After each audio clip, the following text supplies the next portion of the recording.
And I want to say that from my own reading, anybody that rejects that science is just, all they're doing is displaying their ignorance of the religion. Because I've never seen any scholar, whether it was Ibn Taymiyyah, even Ibn Abdul Wahhab, who's the founder of the movement in Najd that spread over the Arabian Peninsula. Even Ibn Abdul Wahhab has letters saying that he never denied tasawwuf, that it's a science of Islam. Nobody has ever. Ibn Taymiyyah has an entire volume in his fatwa on tasawwuf. And where they differ is what's acceptable within the science. That's where they differ. And this is like medicine. You have medicine. You can't deny that Chinese medicine is a type of medicine. It's a type of medicine. Some Western doctors don't accept certain practices within Chinese medicine. And Chinese doctors likewise don't accept certain things in Western medicine. But it's medicine, and it has a system, and much of it is empirical. So where this science comes from, there's two central aspects of the science. The first one is akhlaq, and it's getting your character aligned with the character of the Prophet ﷺ. That's at the center of this teaching. It's trying to align your character with the character of the Prophet ﷺ so that you actually follow his sunnah. I mean, one of the things that a lot of people do, they follow the sunnah of the beard, the siwak, the robe.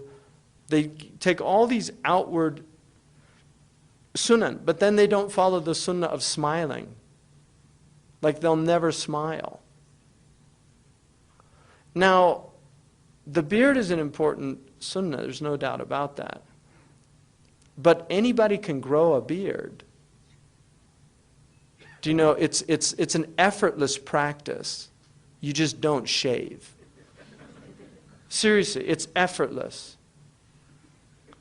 But smiling, when you don't feel like smiling, that it takes effort to do that.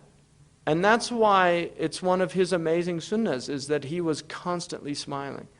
Al-Dahhak, that's one of his names, the one who smiled. And he always smiled when he saw people, he greeted them with a smile.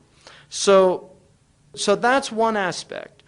Now, the other aspect of the science is when you begin to inculcate prophetic qualities and practices, especially when you begin to do the devotional ones, because the Prophet كان يذكر الله في كل أحيانه, he used to mention Allah, like Aisha says in Sahih al-Bukhari. He remembered Allah in all of his states. So he did constant dhikr of Allah. If you begin to do those types of practices, certain things begin to happen. And that is what they call the ahwal, states. And states are real. People go into states. Now, there are different types of states. There are psychotic states. There are people that go into spiritual psychoses where they do a lot of dhikr and they literally lose it. And I've seen this personally. I know that it's real. And you find it in other religions as well, where people, and I've seen people, I knew somebody who did dhikr all the time, and I used, and it wasn't healthy. And they ended up thinking that they were a prophet.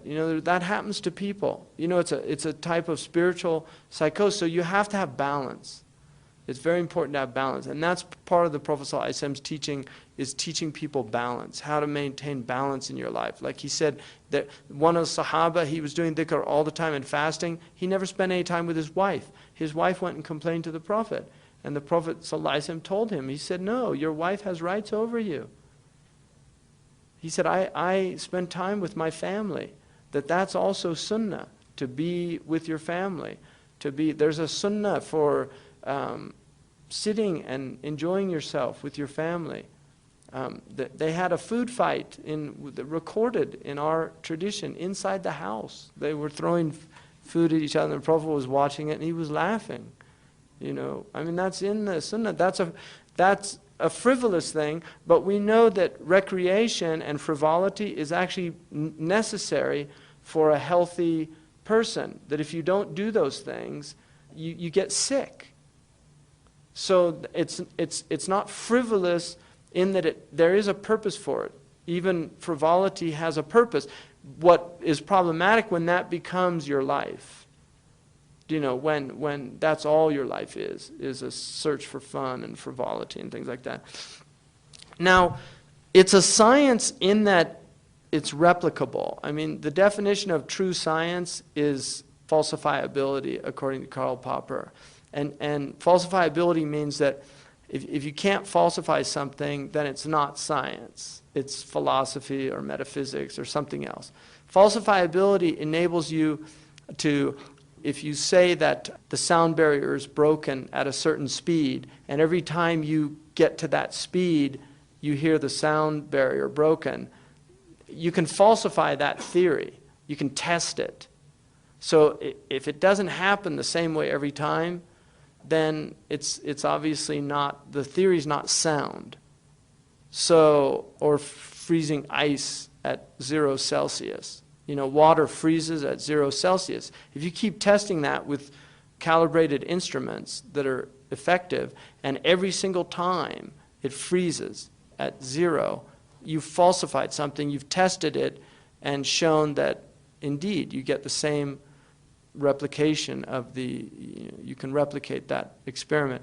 And the same is true for these inner sciences, is that people, when they do certain things, they get the same experiences. And that's why these books are very interesting, because there are books written in Sri Lanka, in Herat, in Turkey, in Morocco, by different scholars, and they're describing the same things, because the same things happen to people in different times and places. And in that way, it's replicable. So the ahwal, that's a separate science. That's a separate science. And that's really not, this is more about akhlaq and about behavior. So those are the two branches of this science, is the science of the states and stations, of the things that happen to people in those, and then trying to inculcate these qualities in oneself, which is what this book is about. So he's going to talk from the Quran about the maqam al-shukr, the station of gratitude and praise, al-shukr wal-hamd, the maqam of taqwa, the station of taqwa, and then there's degrees in that of taqwa and shukr. Maqam al-dhikr, the station of dhikr. Maqam al-sabr, the station of patience. Maqam al-tawheed, maqam al-mahabba, the station of love. Maqam al-tawakkul, the station of trust. Maqam al-muraqaba, which is the station of vigilance, of awareness of the divine presence. Maqam al-khawf, the station of fear, the state of awe. Maqam al-raja, state of hope. Maqam al-tawbah, and then maqam al-ikhlas, which is really, that's at the root. Sidi Ahmed Zarruq, in his Qawaid, he said there's over 2,000 definitions of tasawwuf. But he said all of them revolve around sidq at-tawajjuh, sincerity. That's really at the root. So he says, Inna tasawwufa shay'un yaqdhifuhu Allahu fi qulubi asfiyaihi. Tasawwuf is something that God thrusts into the hearts of those people of purity. وَهُوَ يُذَاقُ عَلَى يَدِّ أَهْلِهِ. And it's something that must be tasted at the hands of its people. So what he's saying, and this is Imam al-Ghazali, who precedes him and is really one of the great formulators of this science. Imam al-Ghazali says that tasawwuf is really about dhawq, which is tasting. And the reason they use that metaphor for this science is because there are certain things that you cannot explain to other people. They have to be tasted. And Imam al-Ghazali uses honey as his metaphor. He said, if somebody asks you what honey tastes like, the best way to help him understand is to give him a spoonful of honey. You can say it's sweet, but it's not like sugar. It's not like fruit. It's a distinct thing. And even though honeys are very different, there's something that all honeys share in common, that we place them into the jins, or the genus of honey. There's different types of honey, but there's one genus. And so that's what he's saying, that this is something about tasting. And that's why the best way to taste this is to be in the company of its people, because you'll experience it from them. It's not something that you can really get from a book. A book can help you. It's like a map. But in the end, you have to take the journey. The map's a waste of time. Borges, the Argentinian writer, has a story about a Chinese emperor that wants an exact map of China. And so every map they bring him, it's completely inadequate. So finally he decides to lay paper across all of China. So it's an exaggeration about the nature of maps. They're limited. They're always limited. You have to take the journey. That's the only way you're going to understand the terrain. You can read about desert, but you have to experience it. You have to see it. You can read about a maha, but once you see a maha, you'll understand why the Arabs, you read maha, it's a woman's name. Why would they name a woman after a wild oryx? It's a gazelle. Oryx is a type of gazelle. Yeah. Yeah. Oryx is a type, it's a specific type. That's okay. But why they would name after the animal, you have to see it. And once you see it, oh, now I understand. It makes perfect sense. And that's experience. That's the difference of experience and a kind of book knowledge. The Arabs say everything has a portion of its name. Like whenever whatever you give a child, yeah, that's why the Prophet said, choose good names for your children, because they'll get a portion of the name. And that's the nature of what name, the power of names. That's why the Prophet always changed bad names, negative names. So then he says, وَأَصْرُهُ نِعْمَ الصَّفَا وَالْوَفَا وَالْمَحَبَّةَ الصَّادِقَةِ مَحَلَّ الْقُرْبِ بِالْمُصْطَفَى. Its foundation is the blessing of purity and loyalty, of fulfilling your oath and promise. And true love, and its place is in nearness to the Prophet ﷺ. So that's really what this is about. It's about those things that he described. وَأَمَّا تَصَوُّفْ فَلَهُ تَعَلُّقٌ بِالْقُرْآنِ. As for tasawwuf, it has a connection with the Quran. In other words, this is a Quranic science. And that's why what's interesting about this book and why I really like it is he took it entirely from the Quran. Because there's people that claim tasawwuf is something outside of Islam. They borrowed it from the Hindus, they borrowed it from the Buddhists, they borrowed it. And there's some truth to those elements. There's definitely within some of the turuq of the Sufiya, they borrowed things from other traditions. That's just fact. But the science is a Quranic science. And that's why he wrote this book, to really show that.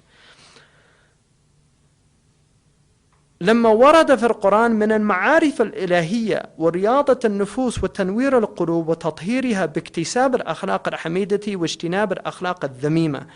Because we see that in the Quran many divine knowledges have come, and also the disciplining of the souls, the illumination of the hearts, the purification of the hearts by acquiring virtuous character and by avoiding vice. So this وَقَدْ تَكَلَّمَتْ الْمُتَصَوِّفَةُ فِي تَفْسِيرِ الْقُرْآنِ. And the Sufis spoke and interpreted the Quran themselves. So they spoke about tafsir al-Quran. Yeah, that goes under the same type thing. Generally, the majority of scholars say you can. There are some scholars that say it's a bid'ah. But yeah, the majority say you can. Yeah, but there's a valid opinion about dhikr, group dhikr, where people actually say dhikr together. Some say it's makruh, some say it's prohibited, but those are very weak opinions. They really are. But when they're there, so they shouldn't be just rejected. Oh, that's rubbish. No, those are valid opinions of valid scholars. But the majority of scholars say it is permissible to gather to do dhikr. Ata ibn Rabah said, he was asked about the hiluq al-dhikr, the gatherings of dhikr, and he said, there are the circles of halal and haram. In other words, learning fiqh, that's the real circles of dhikr. But that's true, that's, if you haven't learned that, you shouldn't be doing dhikr, because that's a fard ayn to learn that, so you should learn, it's important to learn. But there are many hadiths about people gathering, reciting the Quran together, gathering, saying La ilaha illallah together. There are many sound hadiths. I mean, they just shouldn't be in the same circle. You know, if there's, you know, if they're not distracted by one another, and I mean, this, you know, we're together, we're mingling and things like that. You know, these things are just out of adab for the way I was taught. You know, people here, we're living in the West, we're in very different circumstances than cultures that are isolated, and not all Muslim cultures are isolated. I mean, some cultures have a segregation between the sexes, others don't. In most historical Muslim countries, there was a lot of adab about this, and you know, a lot of reasons for that. In the West, we tend to intermix a lot, and people should still have adab and things like that. You know, I mean, most of you have studied in university. You've studied sitting next to men and women. You know, I mean, we've all done that, and it didn't destroy us. We didn't turn into, you know, crazy people or something like that. But it's just adab. People, the Prophet ﷺ was on Hajj, and one of his relatives, a woman came up. She was very beautiful, and in the Hajj you don't, and Abbas's cousin was like just staring at her. This is on Hajj, and he's in front of the Prophet ﷺ. You know, she was very beautiful, and that's what the hadith said. She had a beautiful face. So the Prophet took his head and turned it the other way.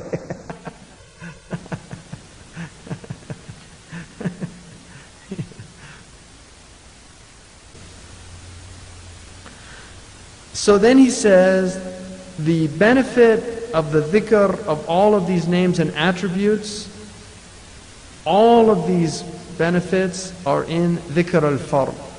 It's in the single dhikr, and that's saying Allah, Allah, Allah.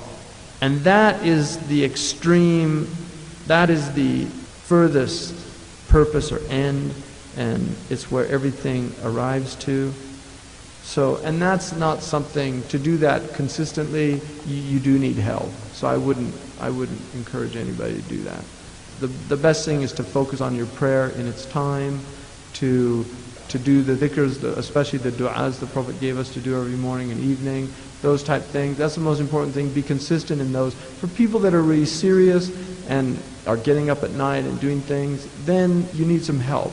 Gain some help from somebody who has authority in that area, and that's true. The dhikr al-fard, there's a debate about it. I was actually surprised to find this in the book because of Ibn Juzay, but it's definitely the Shadri, Abu Hassan, Ibn Ata'illah, they're from that school. Not all the schools do that, doing Allah, Allah, Allah, doing the dhikr al-fard. There's good hadith. The Prophet said the end of time won't come until people stop saying Allah, Allah, Allah. So, I'm talking about, you know, this is a science.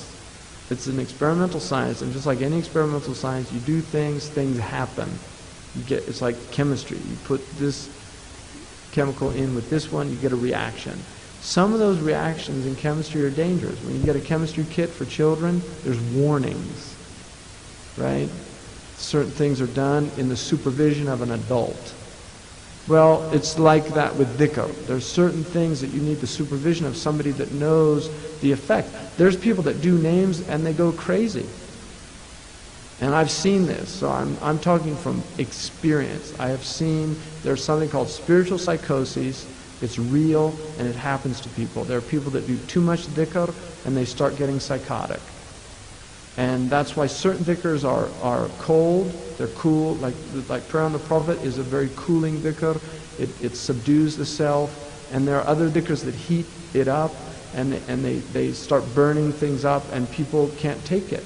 And then people are different. Some people are very balanced by nature. Other people are very volatile. So the dhikrs they do should be appropriate to the type personality or character that they have. And I would generally say, Dhikr is medicine. Allah describes it as shifa, right? The Quran is a shifa. There are over-the-counter drugs, and then there are drugs that you need a doctor for. All right? As simple as that. You have over-the-counter drugs. Most of what the Prophet gave us is over-the-counter. But when you start getting into numbers and specific, like doing specific names, you need people that know what they're doing with that, because it's just not appropriate for people to be doing certain things. So, with caution. Now I want to finish this because we're done now. Which means they're completely absent from creation. It's as if they don't even see themselves. يَفْنَعْ عَنْ نَفْسِهِ وَعَنْ تَوْحِيدِهِ. Even that the self is witnessing the unity of God. They don't see that. And that's where you get some of the Sufis have outrageous statements that are unacceptable by Sharia. But they were said in these states of witnessing. Many famous statements. There's a hadith in Sahih al-Bukhari where the Prophet ﷺ said, a man loses his camel in the desert. God is more happy with the tawbah of a servant than the one of you when he loses his camel in the desert and then he finds his camel and he's so happy he shouts, "Oh Allah, you're my slave and I'm your Lord." And then the Prophet ﷺ said, أَخْطَأَ مِنْ شِدَّةِ فَرَحِهِ. He made a mistake in what he said because he was so filled with excessive joy. That's in Sahih al-Bukhari. And that's the basis of what's called a shatha, which is an outrageous statement that we reject. But it's said under extreme state of joy or witnessing. So there's people that say, "Glory to me." They don't mean that. They're lost to themselves. Or there's no God except me. They don't mean that. It's this extreme state of ecstasy. Because in the end, the slave is the slave and the Lord is the Lord. And we adhere to that. And we don't believe in pantheism, in panentheism. God is not everything. We don't believe that this is God. This is God. We don't believe that. It's not like Hinduism, or we don't believe any of that. We believe that Allah has a creation. The creation is contingent upon Him. But we also believe that ultimately the only ultimate reality, independent of all things, is Allah subhanahu wa ta'ala. Everything is dependent upon Him, and contingent reality has no intrinsic reality. It's only real based upon the fact that the one sustaining it is real. And so this is a very fine point of Tawheed that often the people of this science are attacked because people don't understand the sophistication of the thought, which is another problem. And he says this is what some of the Sufis call fana. Fana is found in the Quran. It's used, the word yafna. Everything goes into annihilation except God. So there is an idea of fana in the Quran. But it's a word that's used. It may have been taken from Buddhism. It's possible. Right? Some of these people that introduced these mustalahat were from areas where Buddhism had been. Because the Buddhism, they used almost the identical term in their tradition, nibbana. So it might have been taken, Allahu a'lam, but it has a basis in the Quran. It's also not far-fetched that different traditions in their spiritual or internal practices arrive at very similar experiences. And the expressions of those experiences tend to be very similar. So that's also possible. People tend to attack tasawwuf as being derived out of previous traditions. But it's not true, and that's what he's really trying to show here, is that this all has a basis in the Quran. And it shouldn't be surprised that the previous traditions and our tradition have a lot of similarities, because we believe that these great world religions are from God. So it's not surprising there would be similarities in them at all. And then also he says they lose sight of their tawheed. Now this is dangerous, which is why in the dua of Ibn Mashis he says, وَانْشُرْنِي مِنْ أَوْحَارِ التَّوْحِيد, protect me from the dangers of tawheed. Now Aisha radiallahu anha, when she was given the bara'ah from God, God declared her innocent in the Quran. Her father and mother told her to go thank the Prophet. What did she say? I'll only thank God. She was in a state of witnessing. She didn't see the Prophet. She didn't see the sabab. She was only seeing the musabbib. And that's a type of state that people go into because Allah had declared her innocent. It wasn't anger or petulance or she was being childish or no. She was literally, she said, Kuntu ahqiru nafsi. I used to consider myself so insignificant, God would never make mention of me. Who am I for God? I mean, see, she had a total self-negation. So when she was accused of adultery, she thought, God is not going to say anything about this. She didn't think it'd be mentioned in the Quran. She thought maybe the Prophet would be told something, but she just said, I deem myself too insignificant. But she wasn't too insignificant. God mentions her, not by name specifically, but by the incident. And then he says, that is because of this immense istighraq, this drowning, this state of complete immersion in the witnessing. And that's why they said about the Prophet, kana daimul ahzan. He was always depressed. That's in the Shama'il. And then in another riwayah, he was always happy. The ulama say that when he was with people, he was very sweet and smiled a lot and was very interactive with people. But if you saw him when he was in a state of dhikr, you would think he was depressed. But it wasn't depression. He was in such a deep state of contemplation that he was absent to his surroundings and the world. So people would look at him. But the Prophet did not have grief like that. How necessarily important is it to commit to one sheikh to develop your spirituality, inshallah, be elevated? I mean, I would say that, yeah, you'll get different opinions depending on who you ask. There's a nice translation of Ibn Abbad's letter on whether it's obligatory to take a sheikh. There's a saying, "Man la shaykha lahu fa shaytanu shaykhuhu," and I think personally it's not a hadith, but it's a sound saying. Whoever doesn't have a sheikh, shaytan's his sheikh. But that generally, first and foremost, it means that you have to have a teacher of Sharia. You have to have somebody that teaches you the religion. When we visited Sheikh Nimar the other day for some of the men that were here, what did he keep saying? Get teachers, even if you have to pay them. Have teachers. You need teachers to guide you. You need to have sources of knowledge.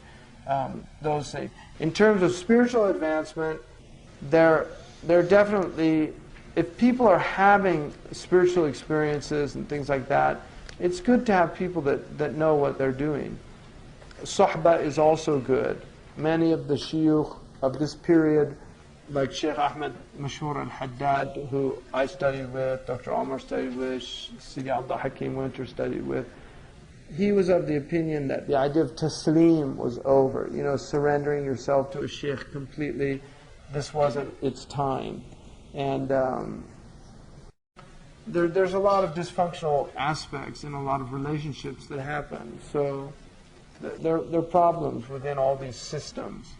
And surrendering your sovereignty, you have to be very careful about that, who you're going to give your sovereignty to. Some people demand a lot. You know, there's a poem by Robert Frost. They say the truth will make you free. My truth will make you slave to me.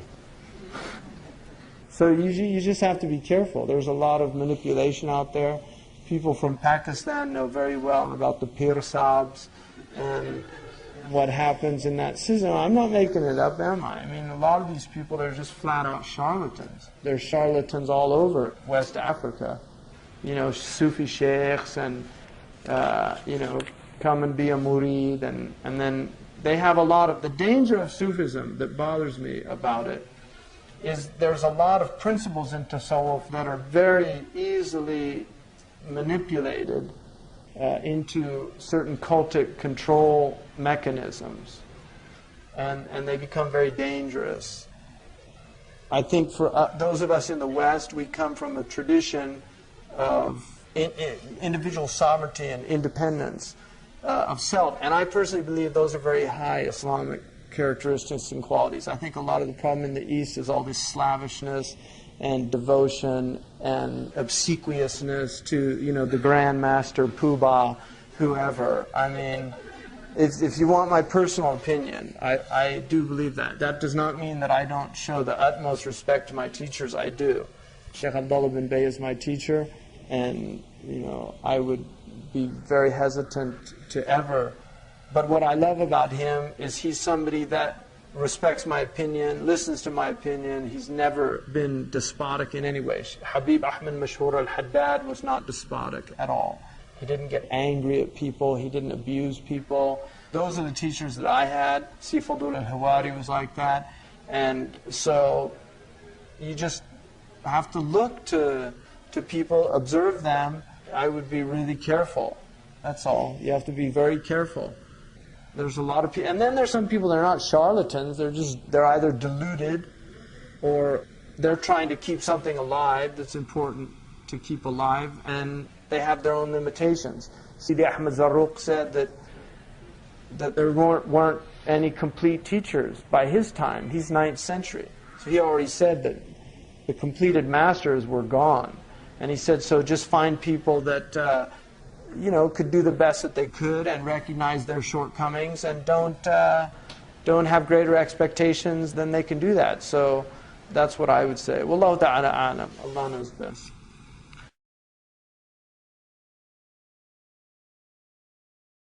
It's in Sahih Muslim, so it's a sound hadith. So I am with my servant when he remembers me, and if he remembers me in his own self, I remember him in mine. And if he remembers me in a group, I remember him in a group better than the group he remembers me. So, and then he says there are 3 types of dhikr. Dhikr with the heart, dhikr with the tongue, and the 2 together. So he says, know that dhikr is the best of all actions. If you took all of our actions, dhikr is the best of all actions.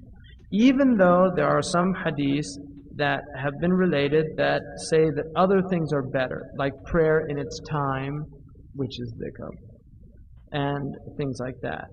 And that is because they contain the meaning of remembrance and presence with God. And the proof for the proof that dhikr is the most virtuous thing is from 3 aspects. The first, الأول النصوص الواردة بتفضيله على سائر الأعمال. The many texts that have been related that prefer it over all other actions. قال صلى الله عليه وسلم ألا أنبئكم بخير أعمالكم وأزكاها عند مليككم وأرفعها في درجاتكم وخيرا لكم من إنفاق الذهب والفضة في سبيل الله وخيرا لكم من أن تلقوا عدوكم فتضربوا أعناقهم ويضربوا أعناقكم قالوا بلى يا رسول الله قال ذكر الله. وسئل رسول الله صلى الله عليه وسلم أي الأعمال أفضل؟ قال ذكر الله. قيل له الذكر أفضل أم الجهاد في سبيل الله؟ فقال لو ضرب المجاهد بسيفه في الكافر حتى ينقطع سيفه ويختضب دما لكان الذاكر أفضل منه. So the first reason is all of these hadiths that have been related that prefer it over other things. The Prophet ﷺ said in a sound hadith, it's related as a balagh, it's from Abu Darda, the hadith. It's related in the Muwatta, it's mawquf, which means Abu Darda doesn't say he heard it from the Prophet, but generally mawquf of Muwatta is from the Prophet ﷺ. It's marfu' in other texts, so Imam Tirmidhi relates it and others. Can I not tell you the best of all your actions and the purest of it with your king, your sovereign, and the highest in degrees, and better for you than spending your wealth, your gold and silver in the way of God, and better for you than meeting the enemy on battle and striking him and him striking you, or striking his neck, their necks, and them striking your necks? And they said, indeed, tell us, Ya Rasulullah. And he said, dhikrullah, remembrance of God. And once the Prophet ﷺ was asked, which are the best of actions? And he said, remembrance of God, dhikrullah. And then it was said to him, is dhikr better than jihad? Is dhikr better than jihad? Remembrance better than jihad? Fi sabilillah, in the way of God. And he said, even if the mujahid was striking his sword in the kafir until his sword broke, and he was covered in blood, the one remembering God would be better than him. Now, the ulama say the reason for that, and that's related by At-Tirmidhi and Ibn Majah. The reason that dhikr is better is because dhikr is an end in and of itself. It's not a means. That we were created for the purpose of remembering God. Jihad is a means. A means is always over an end. Is always higher. And some of the ulama say that jihad is better when jihad is necessary, like to defend the lands. You don't sit in the masjid, no, I'm doing dhikr, it's better than the mujahid out there. Do you see? No. You go out and you defend the land, and that's the best. And then he's also stressing the fact that dhikr in your actions, if your actions are devoid of dhikr, then they're not beneficial actions. So if you're out in jihad, struggling in the way of God, then you should be doing dhikr as well. And the Prophet told them to do dhikr, the mujahideen. And it's so difficult now we talk about jihad in the environment we're in. It's very sad. But jihad is a very high thing. And our religion is a religion of struggle. It's as simple as that. I mean, somebody said to me, do the Muslims really want to take over the world? I said, no, they're just reacting violently to the fact that we're taking over the world. Just so strange. You know, America, they want to take over the world. And meanwhile, we're taking over the world. 143 bases around the planet. Really? It's amazing. So,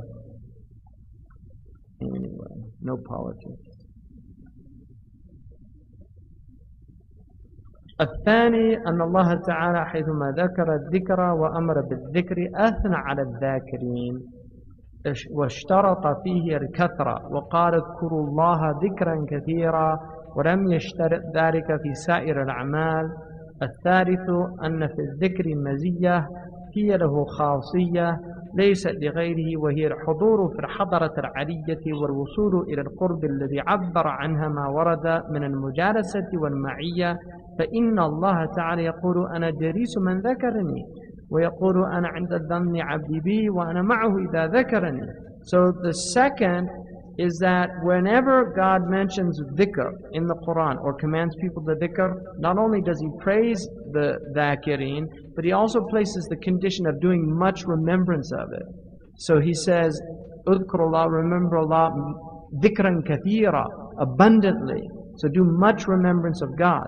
And he never says that in any of the other actions he commands us to do. So when he says fast, he doesn't say fast a lot.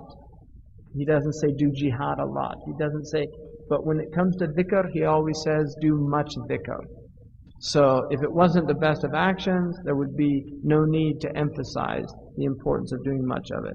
And then he says also dhikr has a certain quality that is specific to it, and there's no other thing that has this quality, and that is the presence of the highest, the hadra al-aliyya, the highest divine presence. So, and also arrival to nearness to this divine presence that has been articulated in what has come down to us in these texts about being in the company, sitting with, and also being in the company. So Allah says, for instance, Allah the Exalted says, "Ana jalisu man dhakarani." I am the companion of the one remembering me. I mean, jalis literally means I'm sitting with. All right, but we don't take that literally. I'm the companion of the one. In other words, I'm with. I'm in that gathering. And also in the hadith that was previously related, I am in the opinion of my servant, whatever my servant thinks. If he remembers me, I'm with him when he remembers me. So the ma'iyya of Allah and the hadra and the presence of God. Now, this is where it gets very interesting. وَلِلنَّاسِ فَالْمَقْصَدْ بِالذِّكْرِ مَقَامًا.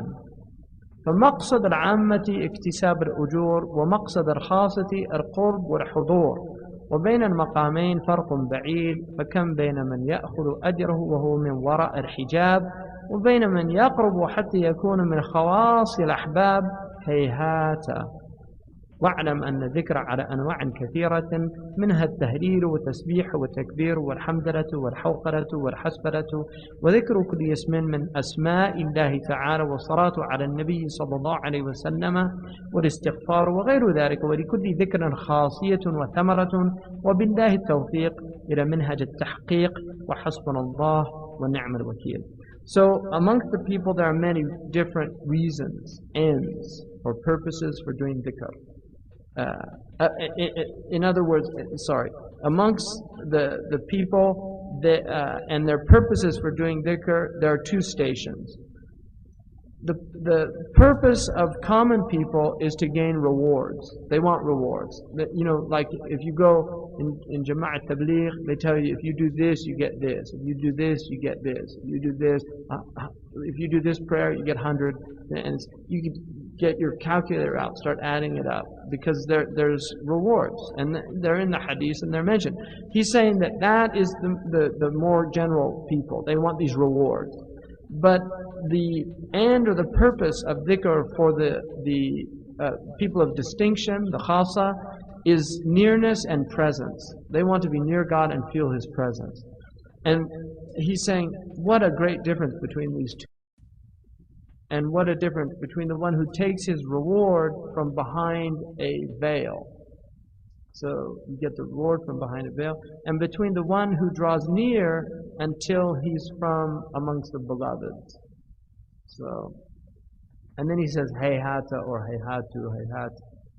Hayhat is an Arabic expression, you know, how far off the mark. Hayhata. Wa'alam, and then he says, know that dhikr has many different types. There's tahleel, saying La ilaha illallah. You know, hallilu, in English they say hallelujah. That's where that comes from, hallilu. Really, I'm not making that up. It's in actually Noah Webster's dictionary from 1832. He actually takes it back to Arabic and says it's from the Arabic hallilu, which is to shout for joy. Like in a Christian, hallelujah, and it's a shout for joy. Hallilu, hallilu, hallilu. You know, say La ilaha illallah. That's what it means. I'm not making that up. You know. They just don't know it. We have to teach them. Yeah, so and then tasbih, saying Subhanallah. Takbir, saying Allahu Akbar. Hamdallah, saying Alhamdulillah. Hawqala, saying La hawla wa la quwwata illa billah. Hasbullah, saying Hasbunallah wa ni'mal wakeel. And then all the various dhikrs of the names from the names of God. And then finally the prayer on the Prophet sallallahu alaihi wasallam. So you have all the dhikrs of Allah, and each one of them is different. And then you have the dhikr, the remembrance of the Prophet, and prayer on the Prophet. And istighfar, asking forgiveness. And those last two he saves for last because they're the most important ones towards the end of time. That's why the istighfar and salah ala nabi are very important in our time. And then there are other things as well.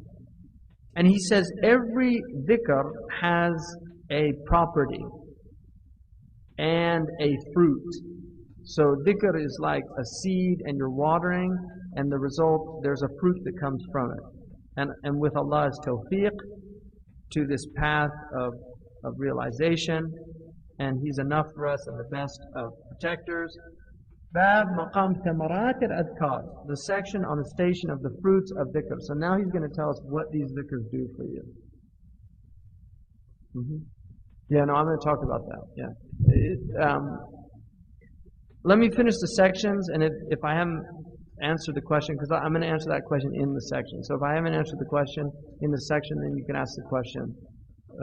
But sometimes the question that you have, it's going to come. Because if you have the question, usually the mu'allif has already thought of generally, or the one who's giving the commentary on it, because it's a very valid question. It's related to the topic. Yes, those are the best kind for during this. Yeah, they have the means and the end. Yeah, so it's very high. Yeah, no, there's things about the mujahid that are related that are amazing. So jihad should never be belittled in any way, shape, or form. But a lot of people, what's important to note is when there's a lot of people that think that Islam is just about one type of jihad. And so it becomes military, and that's all they can think about. Military that's a certain type of, even the Prophet ﷺ, not all of the Sahaba were of that nature. Most of them were, because the Arabs are military people. I mean, when the Ansar came to the Prophet to do bay'ah, they said, "Nahnu ahl al-harb, abna'u harbin wa shawka." You know, we're the sons of war, because their environment was a belligerent environment. Now, when you're in civilized societies, and theirs was not civilized by the standards that we understand today. There was vengeance, there was blood writ, there was, if somebody killed your cousin, you went out and killed anybody from his family. That's how their culture was. If you're in a country like England, for instance, most people are not belligerent. I mean, they might get drunk at the pub and become belligerent. But generally, when you're dealing with people, they're not belligerent. And if you have altercations, they'll solve them in ways that aren't violent. It doesn't mean there aren't violent people amongst them. There are. But the society's norm is not violence. The society's norm is civil. And that's called civil society. And the healthier a society is, the more civil it is. So when you have civil societies and you're focusing always on militaristic qualities and characteristics, something's very seriously wrong. But when you're in an environment under siege, then that emphasis is very important. So the Muslims have to recognize emphasis. Like right now, the most important thing is education. Imam al-Ghazali didn't fight jihad. Even though during his lifetime, Palestine was under occupation. But he thought it's a waste of time to try to free Palestine if you've got a bunch of barbarians that are freeing it. Because they'll just end up killing all the Christians, and it'll make Islam look bad. So his focus was on educating the Muslims. And that's why the school system that was laid out during his time produced Salahuddin al-Ayyubi. His generation was produced by Imam al-Ghazali, Sidi Abdul Qadir Jilani. There's no Salahuddin al-Ayyubi without that groundwork that was laid by these intellectual scholars who were re-educating the Ummah to the true principles of Islam. And there are many people who have criticized Imam al-Ghazali and said, why isn't there a Bab al-Jihad in his Ihya? Why didn't he write that? The whole book, that's the whole point. That whole book, what predicates any type of martial endeavor, you have to have spiritual people. And that's why the Sahaba weren't allowed to fight for 14 and a half years. They weren't allowed to fight. It was all purification. They were being prepared, because you don't want people that are vengeful and violent. You don't want those people fighting, because they won't care about people. Even some of the ulama said the only reason that war was the only repository for slaves, all other forms of slavery were abolished in Islam. Before Islam, you were born a slave, you indentured servitude, if you got into debt, you became a slave, you could be just captured, kidnapped, a lot of different ways. Like now, they have all these types of slavery out there. But Islam only allowed slavery from war. That's the last. And some of them said the whole point was because when people are fighting and they think that they're going to be slaves, they don't want to kill the people. They actually want them to live. So it's actually a mercy for the people that you're fighting, because what a waste. Get to that. But generally, our opinion. When I say our, I'm not putting myself with the ulama, trust me. Our opinion, our opinion for people of Ahl Sunnah and Jama'ah, and the dominant configuration of that, because there are minority opinions within the Ahl Sunnah and Jama'ah, but the dominant opinion, the opinion that I was taught, the opinion of my teachers, is that tawassul is permitted, to ask the Prophet ﷺ for intercession is permitted. Like that. That's what I was taught, and that's what I believe, and I think that is the strongest opinion. Tawassul bijahi fa inna jahi 'inda Allahi 'azim. It's a weak hadith, but it's related. It's not fabricated hadith. And the hadith of Uthman ibn Hunayf is the strongest one because that's a sahih hadith without any debate. And Ibn Taymiyyah's interpretation of it goes against all the other ulama. So, with all due respect to Ibn Taymiyyah, the ulama just rejected that rejection of that hadith. So, the hadith of Uthman ibn Hunayf is a sound hadith, and the Prophet taught him how to make the dua, tashri'an. He could have made the shafa'a right there because he asked him to intercede for me, but he told him, go do wudu, and finish your wudu, pray the rakat, and then pray this prayer. Allahumma inni as'aluka bi nabiyyika Muhammad. I ask you through your Prophet Muhammad. And then he said, say, Ya Muhammad. And then he said to say that in his dua, Ya Muhammad, inni atashafa'u ilayka. Abika ila Rabbi. I'm asking your shafa'a, your intercession to my Lord. Allahumma shafa'u fiyya wa shafa'ni fi nafsi. Oh Allah, make him my intercessor with you and make me an intercessor also. In other words, make me worthy of interceding for others. That dua is sound dua. It's pretty clear. Well, it's a weak opinion, the other opinion. That's a 7th century innovation. Before the 7th century, nobody said that. But to intercede with the Prophet's not acceptable. That's a 7th century opinion. Before that, none of the Salaf said that. None of them. Nobody can find any word. And to ask them to prove that, show some opinion before Ibn Taymiyyah that counters that. There's none. And that's the opinion of Imam al-Bayhaqi, all these great ulama. I mean, they all have it in their books, and so it's very strange, but it's become a dominant opinion because of the books and all the money that has enabled the madhab to spread like that. But it's not the dominant opinion of the scholars of Islam by any standard. So it's a khilaf. They don't accept our khilaf, we accept their khilaf. What can I say? You know, if you don't want to do it, that's fine. It's jaiz, it's not wajib. It's just permissive. When I asked Maraf al-Hajj, my own teacher, about it, he said jaiz. You want to do it, fine. You don't want to do it, fine. Just don't tell people you can't do it. If they want to do it, don't tell people you can't do it because you don't have any proof. And the proofs that they use have been refuted very profoundly by the scholars.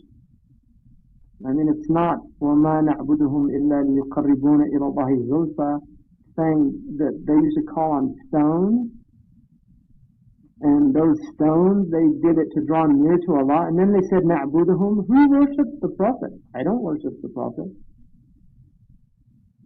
And to say that, well, you're asking him to ask God. Well, I asked Sidi Abdul Hadi to ask God. Abdul Hadi, make dua for me, please. Jazakallah khairan. You just make dua. What, is that shirk? So you say, well, the Prophet's dead. Not in my belief. That's your belief, that's fine. In my belief, he's hayyun fi qabrihi. In my belief, if I say Assalamu alaikum in the Sahih Hadith, an angel tells him, Hamza Yusuf just said Assalamu alaikum ya Rasulullah, and he says to me, Hamza Yusuf, wa alaikum assalam. What is wa alaikum assalam if it's not dua? It's a dua, peace be upon you. So we know the Prophet makes dua for us. So if I want to ask you to make dua for me, that's fine. Don't tell me it's shirk. I don't worship the Prophet. You know, I can take penicillin. I don't have to just sit and die of some infectious disease because it's shirk, brother. God's the Shafi. Just go straight to God. Why are you going to penicillin? Because God put means in the world to get His blessing. Healing's a blessing, but if He made penicillin a means to that blessing, so be it. And if He made the Prophet a means to that blessing, alhamdulillah. Mhm.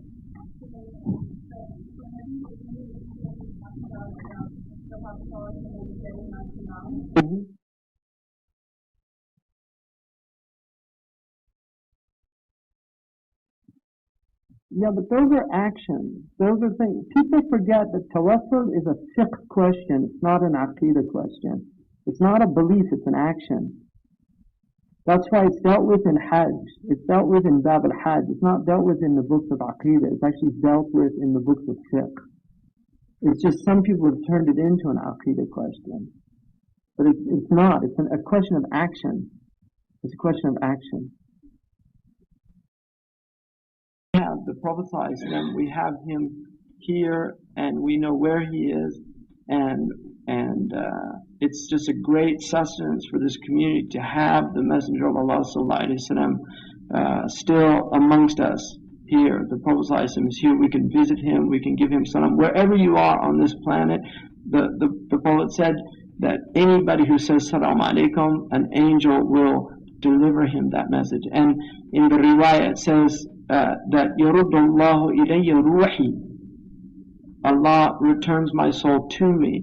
فَأَرُدَّ عَلَيْهِ السَّلَامِ, and so I return the salam to him. Imam As-Suyuti said that does not mean that his ruh is coming in and out of his body. What it means is that the istighraq that he's in the presence of his Lord, that his consciousness comes back, that portion of his consciousness comes back to be aware of that person. So he goes from jama' to farq. He goes from the presence of the divine presence and unity to the realm of differentiation, so that he actually can differentiate. And he also, one of Al-Bannani said, you know, people say, how could the Prophet be giving salam to everybody, you know, individually? Like one person you can only give. And he said, the sun is one source, but its rays are hitting everybody. So now we have computers. With a push of a button, you can send out an email to millions of people. And is a computer less conscious than the Messenger of Allah sallallahu alaihi wasallam? I mean, we're only using a small portion of our intelligence and intellect. So people, مَا قَدْرُ اللَّهِ حَقَّ قَدْرِهِ, people don't give God his full measure, and they certainly don't give God's creation its full measure. So the Prophet of Allah sallallahu alaihi wasallam, don't use your qiyas from this dunya. The akhirah is very different from the dunya, and the abilities in the akhirah are much greater than the abilities in the dunya. Such as they, be my intercessor and give sanctuary for this fearful one. This is shafa'ah. The Prophet ﷺ in Surah An-Nisa, Allah subhanahu wa ta'ala says, وَلَوْ أَنَّهُمْ إِذْ ظَلَمُوا أَنفُسَهُمْ جَاءُوكَ وَاسْتَغْفِرُوا اللَّهَ فَاسْتَغْفَرَ لَهُمَ الرَّسُولُ لَوَجَدَ اللَّهَ تَوَّابًا رَحِيمًا. Had they only, when they wronged themselves, come to you and asked forgiveness of God, and you asked forgiveness for them, they would have found God merciful and forgiving.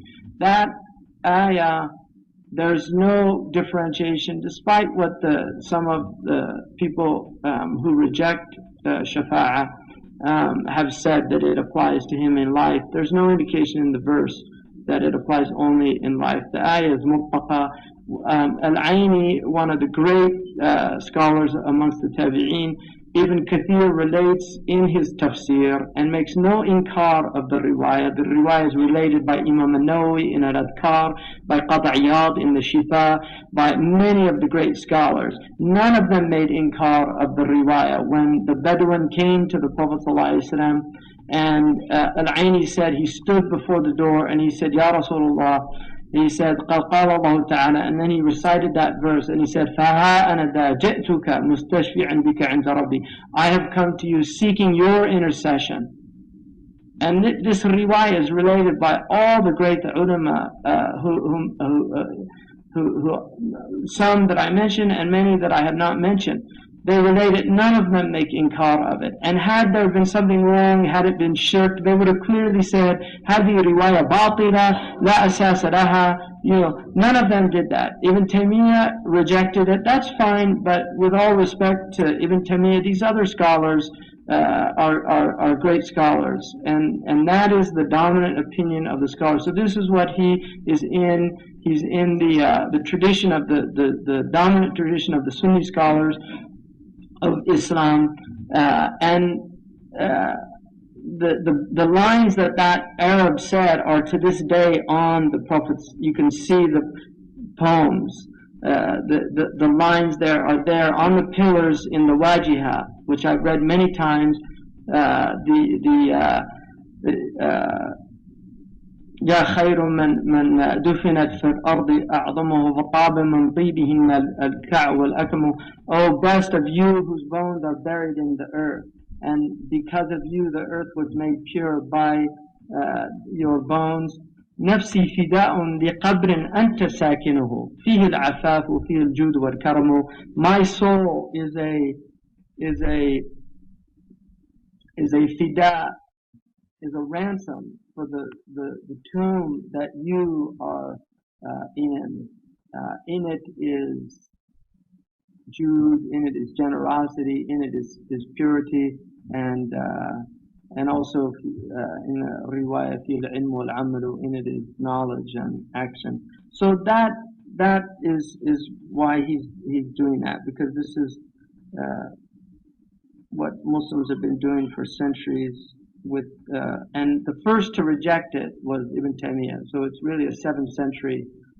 Sheikh Sa'id Ramadan al-Bulti said it's a 7th century innovation. That's the opinion of Sheikh Abdullah bin Bayya and many of the modern scholars that have looked at it. If you analyze the two positions, the position for intercession is so much stronger than the other position. Wallahu ta'ala a'lam. That's what my teachers taught me. It's what أدين الله به إن شاء الله. فأنت خير شافع وأعطف وأنت بالأمة منها أرأف فلا تكلني وأجرني وأبي والأمة والأهل غدا من نصبي. So do not forsake me to myself and grant me sanctuary, and for my father, mother, and family from all the hardships of that great tomorrow. بجاهك الأكرم لذت سيدي ومن يلذ به إلى الرشد هدي. بجاهك الأعظم يا خير النبي ما يبلغ الراغب أقصى الطبيب وما الطبيب ببابك الغفران والعفو والتوفيق والرضوان والأمن يوم الروع والقبول والفوز بالمحبوب والوصول. فيا هناء من قبلتموه ويا عناء من رددتموه حاشا أود الرحمة والإحسان من أن يرد راجي الغفران فليس للعبد سوى مولاه أدناه فضلا منه أو أقصاه. So he says, it is with your rank and stature I seek refuge, my master. Whoever seeks refuge through it for guidance is guided. By your noble rank, O best of prophets, as long as the desires achieve their wildest dreams. My object of desire at your door is forgiveness from Allah, clemency, success, and divine pleasure, Ridwan of Allah. Not to mention security on the day of terror from Allah, as well as an acceptance and victory from the beloved and arrival. So what joyous congratulations are in order for the one you accept, and what calamitous hardships are in store for the one you reject. But far be it for one of such mercy and charity to turn away someone hoping for forgiveness from God. For the servant in truth has none other than his divine master. So now he's making it clear, you're a sabab. We have none other than Allah subhanahu wa ta'ala. Whether he draws him near through bounty or distances him justly. فما لنا من الحالتين مذهب عن باب مولانا إلى من نذهب. In either of the two cases we have no choice but to go to the door of our master, for to whom else can we go? Ya Rabbi, O my Lord God, من للحالك الغريق ليس له سواك من رفيق. O our Lord, who can help the perishing drowning one? For he has none other than you alone as a gentle companion. So this is very clear that what he's saying here. The Prophet ﷺ is a sabab. In reality, it's only Allah, which is why even in the dua, Allahumma shafi'u fiyya. Oh Allah, make him intercede for me. Wa shafi'ni fi nafsi. And make me also an intercessor for myself. Make me worthy of being accepted in my prayer. just as he is worthy of that. Ya Rabbi anqidhu min al-hariqi, so my Lord, save him from the blazing inferno. Bil Mustafa al-hadi ila tariqi, by the rank of the chosen one, the one who guides. That baz sababiyya, by the sabab of al-Mustafa. On the day of judgment, everybody's going to be forced to recognize his intercession. They'll go to Adam. Why don't they just go straight to God? Go straight to God. They go to Adam. Adam says, Nafsi, nafsi, I can't do anything for you. They go to Noah, Nafsi, nafsi. They go to Isa alayhi salam, Nafsi, nafsi. Every prophet rejects them. It's not their maqam. And then they go to the Prophet sallallahu alayhi salam. Ana laha. That's what he said. This is my maqam. And then goes to Allah subhanahu wa ta'ala, does sajda, does thana ala Allah. Allah subhanahu wa ta'ala, irfa' tus'al. Raise your head, ask. Shafa' to shafa'. Make intercession, and intercession is granted. This is the great intercession of eternity for people, their eternal reality. And that's the one. Adina lahu subhanahu wa ta'ala. Allah gives him the permission, and he makes intercession. And then when his intercession is done, other people from his ummah get intercession. The martyrs get intercession. The ulama get intercession. The righteous people get to intercede. And this is all tashrif. Allah subhanahu wa ta'ala needs no asbab, but this is the sunnah of Allah and His creation.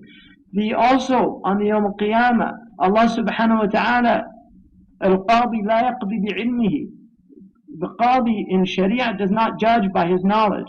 If a Qadi is on the way to the mahkamah, to his work, and he sees a man murder a man, and then the man's brought to his court, he cannot testify in court.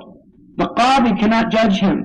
He can be a witness, but he cannot judge him. The Qadi is not permitted in Islamic law to judge with his knowledge.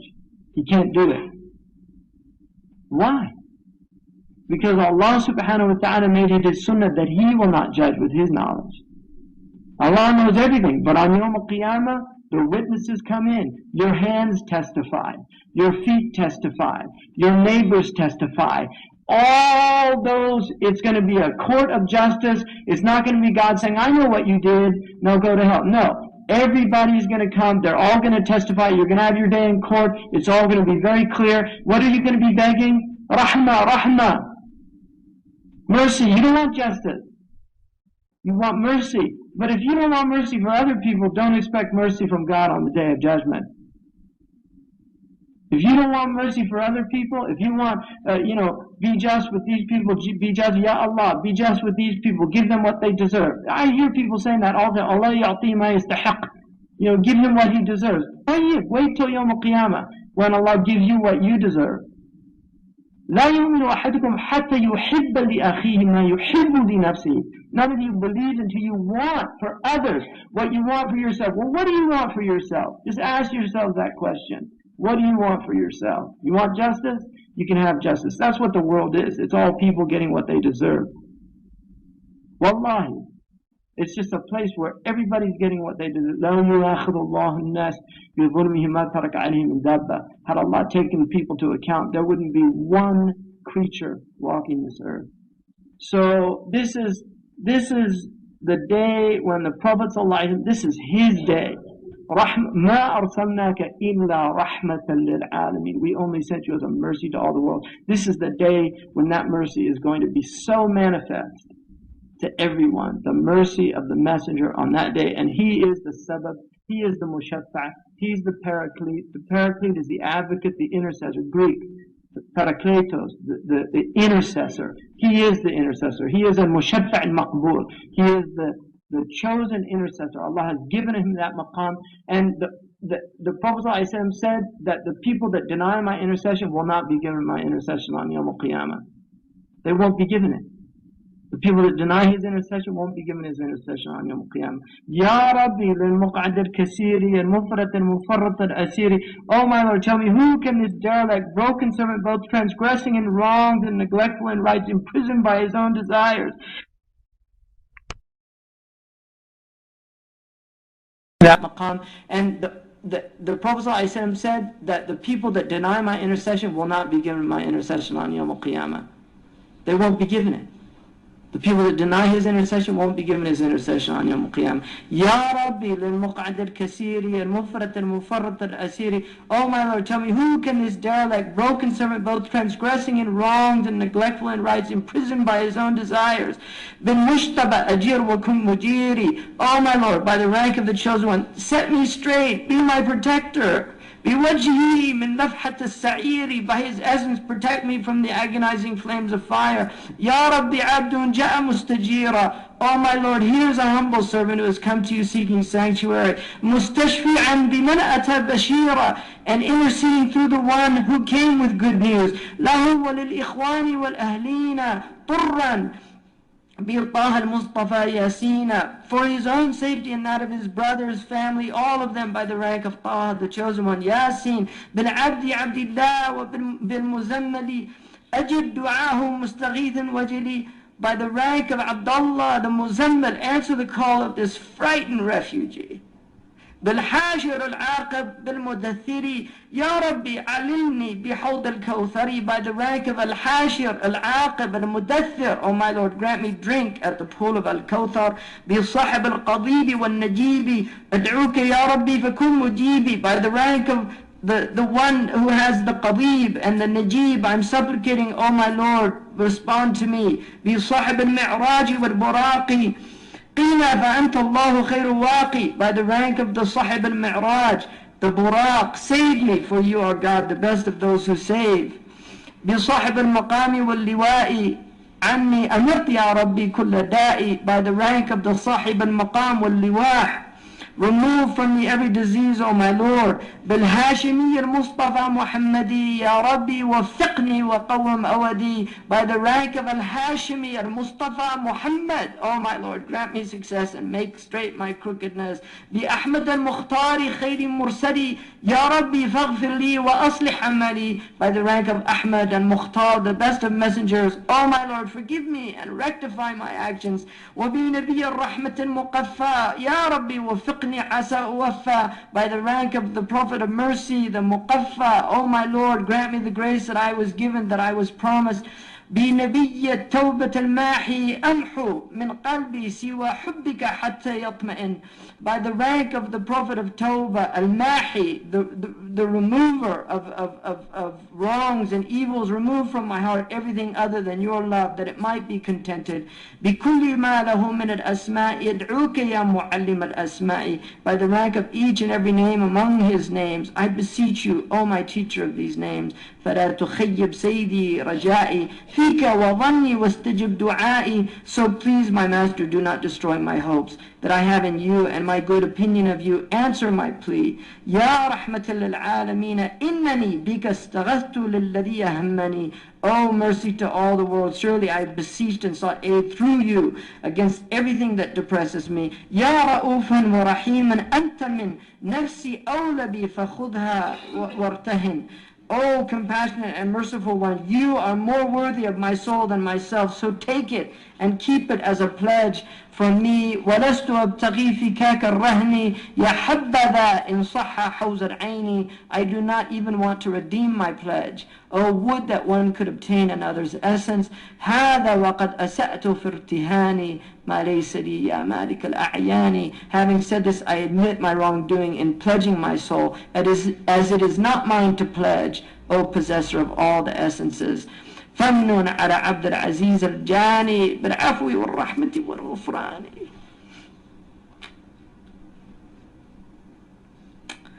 So graciously grant this sinner, Sidi Abdul Aziz, forgiveness, grace, and atonement. وصلي يا ربي على المختار. And bestow your prayers, O my Lord, upon this chosen one. وآله وصحبه والأبرار, and his family and righteous companions. قد تم نظم قرة الأبصار بحول هذا الماجد الغفار. Finally, the verses of the eye's delight are complete through the aid of the guide, the glorious, the forgiving. في غرة الشهر الأغر مولدي أسمى الورى نبينا محمد. At the outset of the blessed month of his illustrious birth, the most exalted of humanity, our Prophet Muhammad, في طيبة الغراء دار المصطفى صلى عليه ربنا وشرفه. In Taiba the radiant, the abode of the chosen one. Upon him the prayers in honor of our Lord وآله وصحبه ومن والاه ومن ترى منهاجهم من الأنام مسجلا, and upon his family and companions and whoever follows well his path among any of the God's creatures. اللهم صل وسلم وبارك على سيدنا وحبيبنا محمد. اللهم صل وسلم وبارك على سيدنا وحبيبنا محمد. اللهم يا الله أعز الإسلام والمسلمين وأعز هذا النبي الكريم. اللهم أعز هذا النبي الكريم يا الله. أعز الذي أرسلته رحمة للعالمين يا الله. اللهم كل من أراد بسمعته سوءا يا الله يا الله خذه يا أرحم الراحمين. اللهم يا الله اجعل محبته في قلوبنا وهيبته في أرواحنا يا الله. اللهم اجعل هذا النبي الكريم أعز شيء في الدنيا إلينا يا الله. اللهم اجعله شفيعا لنا يوم القيامة يا رب العالمين. اللهم بارك في أخينا سيدي عبد العزيز اللمطي المدفون هنا في البقيع. اللهم نور قبره وبارك فيه وكل من خدم هذا الدين وهذا النبي الكريم يا الله. اللهم اغفر لنا وارحمنا في هذه المدينة. اللهم والله نعلم أننا أسأنا إليه في هذه المدينة في هذه الأيام يا الله. Any sins that we've done in this city, forgive us. We've been here a long time now and we forget where we are. So forgive any wrong actions in this city. Anything that we've done against your son.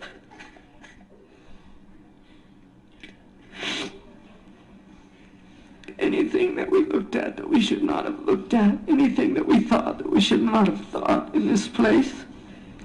That you made pure, Ya Allah. Please accept all of our intentions here, Ya Allah. Keep our hearts united. Strengthen our religion. Take us back to our homes, safe and sound, inshallah. Find our family in the best of health, Ya Allah. Inshallah, give us love of the Prophet ﷺ and the ability to follow his deed. Inshallah, Ya Allah.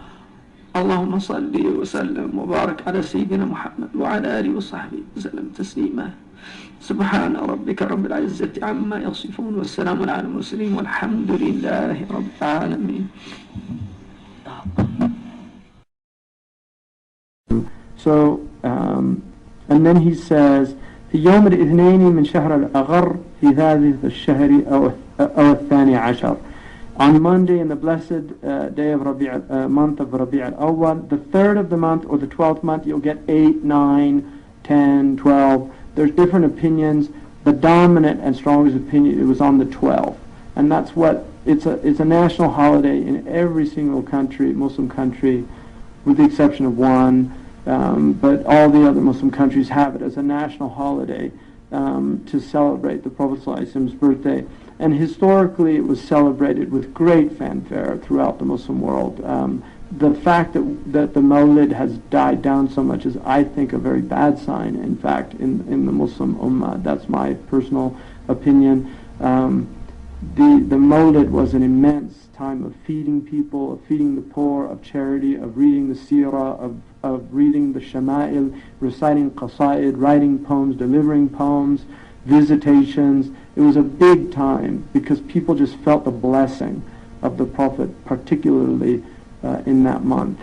But the Mawlid is celebrated throughout the year by people that celebrate the Mawlid. So it's not that they don't just celebrate it on the Rabi' al-Awwal or the 12th, but literally will recite it. It's very beautiful to recite the Mawlid, and Barzanji's is certainly probably the best and most authoritative. Imam al-Kaftani, which is the Moroccan Mawlid, has a beautiful Mawlid also recited in Morocco.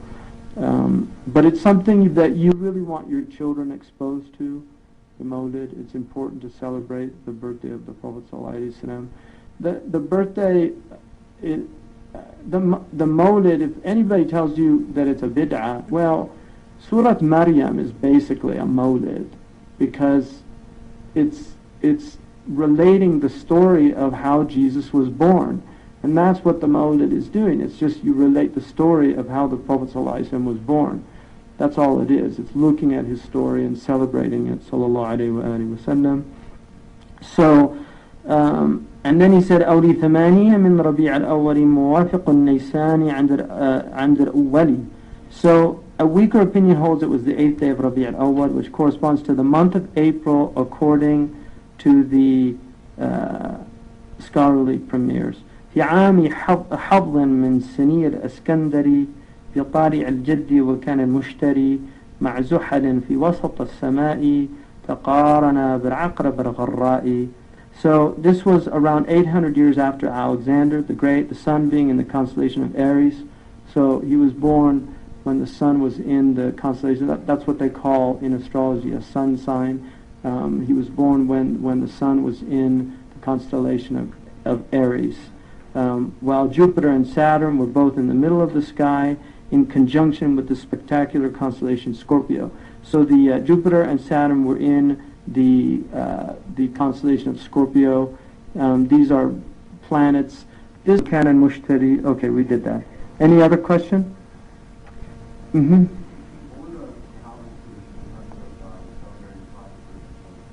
Well, they celebrated his being every day and they didn't have any particular, no. There's no doubt that it was a later innovation in terms of doing it on the 12th of Rabi' al-Awwal. There's no doubt that is a bid'ah to do that. Now, depending on the school, bid'ah is not all bad. And that's the dominant school of the ulama, is that there are bid'ah hasana. Man sunna fil islami sunnatan hasana falahu ajruha wa ajru man amila biha. Whoever does a good sunnah in Islam, he has a reward for it. The Prophet also said, Man ahdatha fi amrina hadha ma laysa minhu fahuwa rad.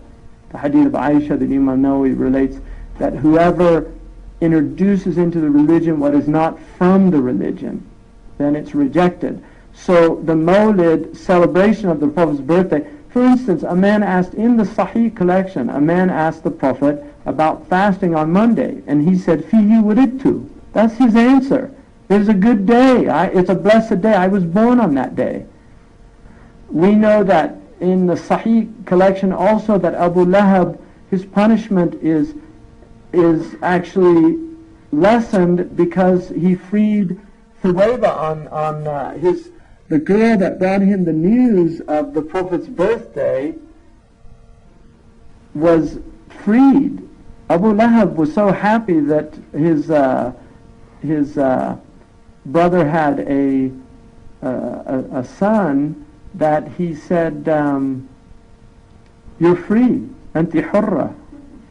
So he freed the girl. And the Prophet said because of that, because of his being happy of the Prophet's birthday, which is why, don't say I don't celebrate the birthday, because that could be kufr. Just the Prophet said people will say ruba ahadikum yulqi yatakallamu bi kalimatin la yulqi laha bala. Maybe one of you will say a word, he doesn't think of what it really means. وَتَجُرُّهُ فِي جَهَنَّمَ 70 خَرِيفًا. It will drag him in the hellfire for 70 years. Because he doesn't think of what it means. So to say, I don't celebrate the birthday of the Prophet, I would have been done. I mean, what do you mean you don't celebrate his birthday? You have to. It's a fard to be happy he was born. If you don't celebrate it on that specific day, like I'm going to on the 12th of Rabi' al-Awwal, that's fine. That's a khilaf issue. The dominant opinion is that it's permissible and mandub to do it. It's recommended. The other opinion is that it's an innovation and it's better not to do it, that's a valid opinion. The problem is we accept their differences. They don't accept our differences. So what can we do about it?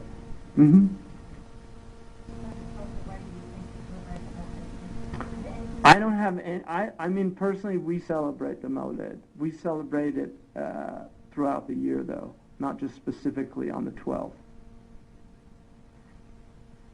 I mean, I celebrate it all the time. I read this is a Mawlid right here. I read it all the time. So I'm happy every day. Allahu Akbar. Happy birthday, Ya Rasulullah. Wallahi, I'm happy. I mean, alhamdulillah, I'm happy he was born every day of my life. Wallahi, I'm really happy. I don't need the 12th of Rabi' al-Awwal to be happy about it, but when the 12th is there, it's really nice too. So it's all good. فيه عليه الله صلى أبدا. He died in the mid-morning time on the same day he was born. So he died on the 12th of Rabi' al-Awwal. It's the time he made hijrah at the beginning of Rabi' al-Awwal, but he arrived in Medina on the 12th of Rabi' al-Awwal. So that day is a very blessed day. There's no doubt about it. Imam Arwan Sharisi has a fatwa in the Mi'yar that it is by far the greatest day, even more than the Laylatul Qadr. But that most of the ulama say tawaqquf on that one, that don't, But there are many ulama that wrote fatwas. In the book of Tawqeet that I studied, of Ibn Abi Maqra', which is the Moroccan book of orology, the sacred science of timekeeping, like learning how to tell the shadows and the days of the year, the star rising, so that you can keep calendrical sacred time. He just states that it's like ijma', that there's no khilaf about it, that the day he was born is the best day in ever in the history of the world. So that's how it's presented in those medieval texts, the later texts. In the early period, I think I haven't seen any of that, but that's what the later scholars make mention of. Wallahu ta'ala alam. Allah subhanahu wa ta'ala knows best, but there's no doubt it's a blessed day. And then Zaydun Aslamu Safinatun. Safina is an amazing person. Safina, whose name means ship, actually in a hadith Al-Hakim relates, and it's a sound hadith according to Imam Al-Hakim. Safina was in a shipwreck, and he ended up, he got to shore on a piece of a plank from the boat, and he was completely lost. And he went into this ghaba, like a forest, and this lion came. And Safina relates this himself. A lion came, and Safina, and the lion, he said, started growling at him like he was hungry. And Safina said, Ya Asad, O lion, Ana Safinatu Mawla Rasulillah. I'm Safina, And he said at that point the lion started wagging his tail. And then he said, he came up and he nudged him, and he would move left and right, and he showed him the way to the road. That Safina reports that himself. It's one of the miracles of Karamat al-Awliya. وَثْبِتًا لِلْأَوْلِيَا الْكَرَامَةِ وَمَنْ نَفَاهُ فَانْبِذًا كَلَامًا. Imam al-Laqani says, believe in the awliya, the Karamat al-Awliya, and whoever negates them, negate them. So, and then he also, Safina, said that when the lion took him to the road, he said, Hamhama ka'annahu yuwaddi'uni. He started going, as if he was saying goodbye to me, and then he left. Now there's also a riwayah thabita that Muawiyah confirmed when Uqba bin Nafi' went to Qayrawan in Tunisia. They needed wood to build his. Qayrawan is a qafila tahmulu silah in Arabic. In the Arabic language, caravan is a qafila is actually on its way back. But Qayrawan is a caravan, is a qafila, is a caravan that's carrying weapons.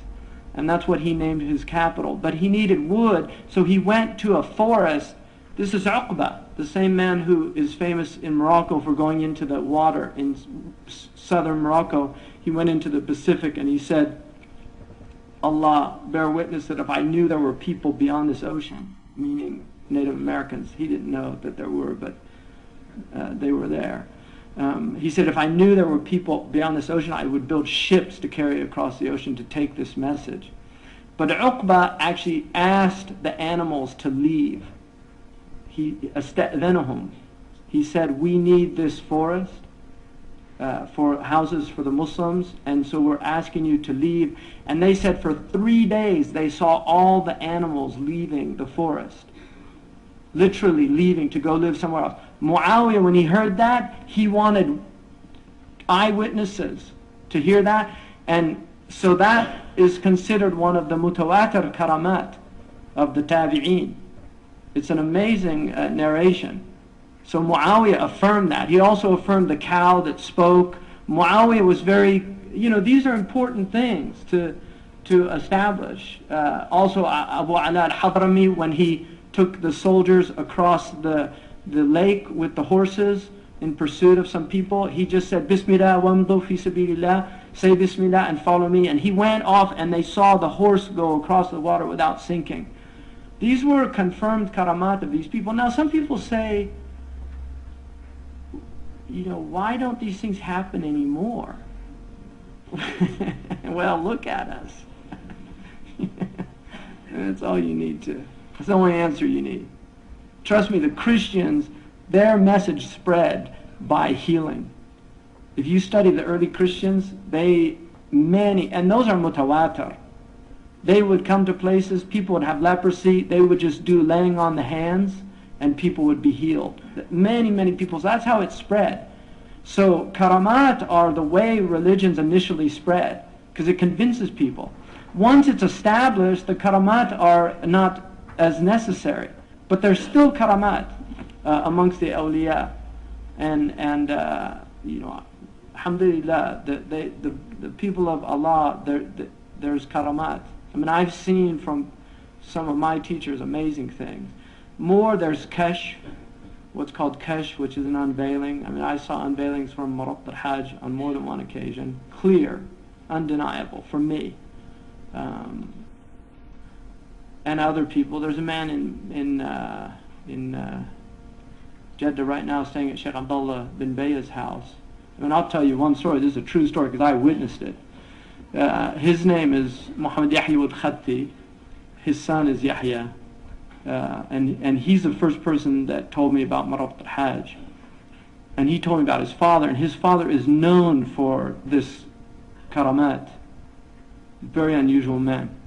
But I was in Giru, which is a little village nearby Kifa, and I'd never been to Kifa before, and they asked me if I wanted to go to Kifa. And I said, there's only one reason I want to go. I'd like to see this man, Yahya al-Khatti.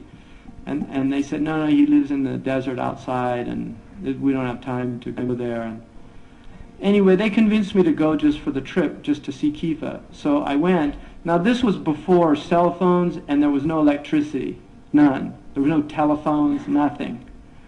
So we got to Kifa, and they had to get some photographs. And we were in the middle of the town, and there was probably about 5 or 6 of us. And this man comes up, breaks into our little circle, we were talking, takes my hand and says, Yahsul al-khair, like good things happen. And then he said, Salaam alaikum, and then he just left. And they all started laughing. And I said, well, what was that? They said, that's Muhammad Yahya al-Khatti, that's the man you wanted to see. So, I mean, I saw that myself. And that's qallun يعني qabla wabil. I mean, that's just so these people, there were a lot of miraculous things happen around these people. I mean, Ma'bad, when the Prophet ﷺ got to Ma'bad, she didn't have any food, and the Prophet ﷺ said, do you have anything? She said, Wallahi, if I had something, I would feed. She was a Bedouin lady. She said, if I had something, I would give it to you. She said, we're in bad condition. He said, bring the Shah. And she came, and she said he touched the Shah, and she saw the flesh fill. and then he touched the udder and it filled with milk. And then she said when the Prophet did wudu, the place he did wudu, there's a tree in that area, and it's still there, the tree is there. Sheikh Abdullah al-Qadi, but it's dry, it's a huge tree, it's dry. She said the tree that grew from the place he did wudu, she said they called it al-Mubarakah, the blessed tree. She said nobody ate from the fruit except they were quenched their thirst and their hunger, and if they were sick they got well. And she said it was beautiful and more green and luscious than any tree that they had seen. And she said one day they woke up and it was dry, and she said she knew the Prophet ﷺ had died, and that was the day that he died. That's Ma'bad. So the miracles of the Christian, the early Christian, they were real miracles. I mean, I read about they have in Catholicism and Orthodox tradition, it's actually a condition for beatification that your body doesn't corrupt, which we believe that also. That bodies don't.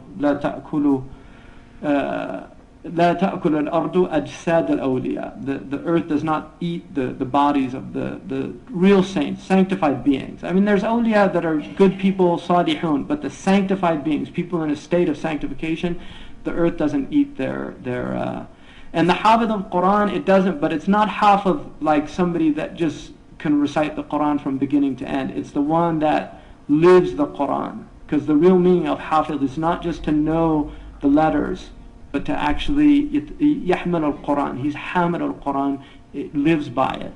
So but they did a study of the bodies in the Vatican, because in the catacombs they have all these bodies that are in a state of complete preservation. And this was Discovery Magazine did an article on this, because they allowed the scientists to go in. Some of these bodies were had been mummified through the process that they do, tahniq, the Arabs call it.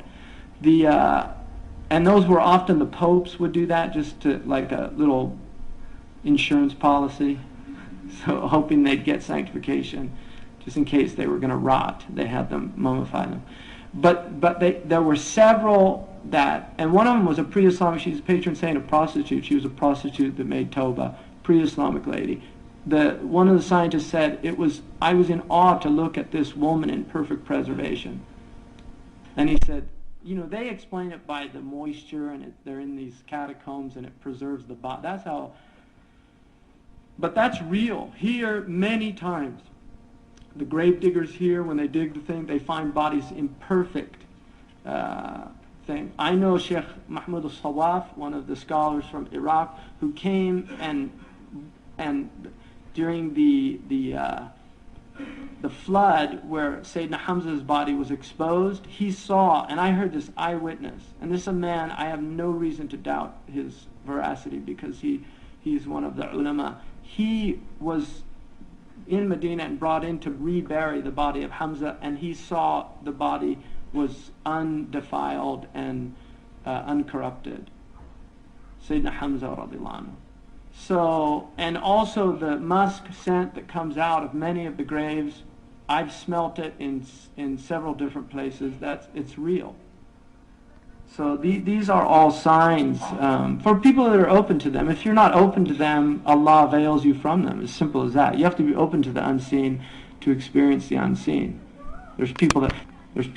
I mean, every time we've gone to Maymuna, people come to me. Is that scent? Does somebody put that there? I was like, no. Every time I've gone there, it's there. So, somebody's going to go there and dump thing, and it doesn't come. It comes only after Maghrib.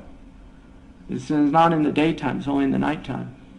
So, the same with the cave of the Prophet ﷺ. If you go into the cave, anybody that's ever been there, whoosh, the scent that you get when you first go in is just, and it's been recorded in books for centuries. I mean, some perfumer's making a lot of money, I guess, go up there every night. So it's good to believe in the karamat and not to deny them. Now, the other thing is to visit, ziyarah. Ziyarat al-Salihin. Visiting righteous people. Now the Salih,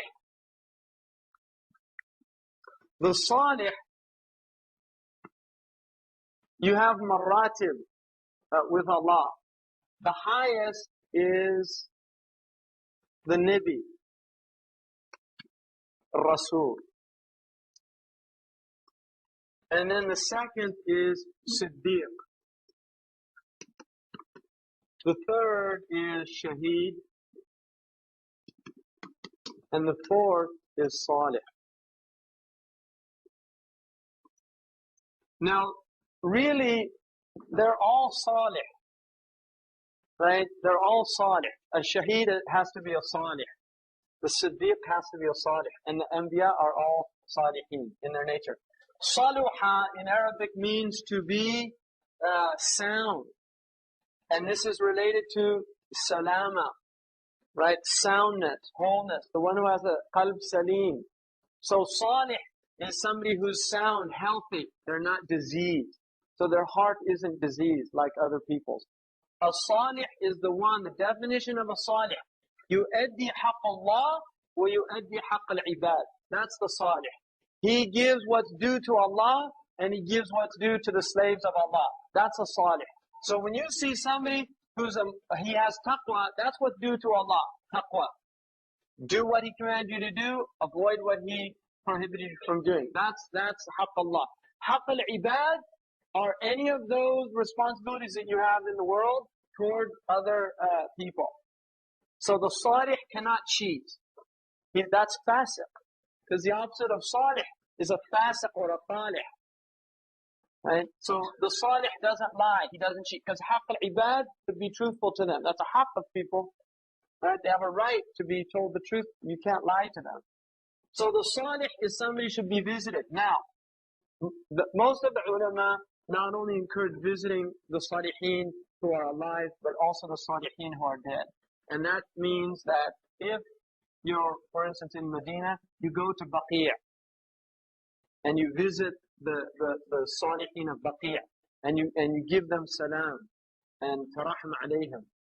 And the Prophet ﷺ used to visit Sayyidina Hamza, and he visited the maqbara, and he said, "Kuntu anhaakum an ziyara fazuruha." I used to tell you don't visit graves because of what the Jahili Arabs used to do with the graves. But once they were purified of all that Jahiliyyah, they were given permission by the Prophet to visit the grave.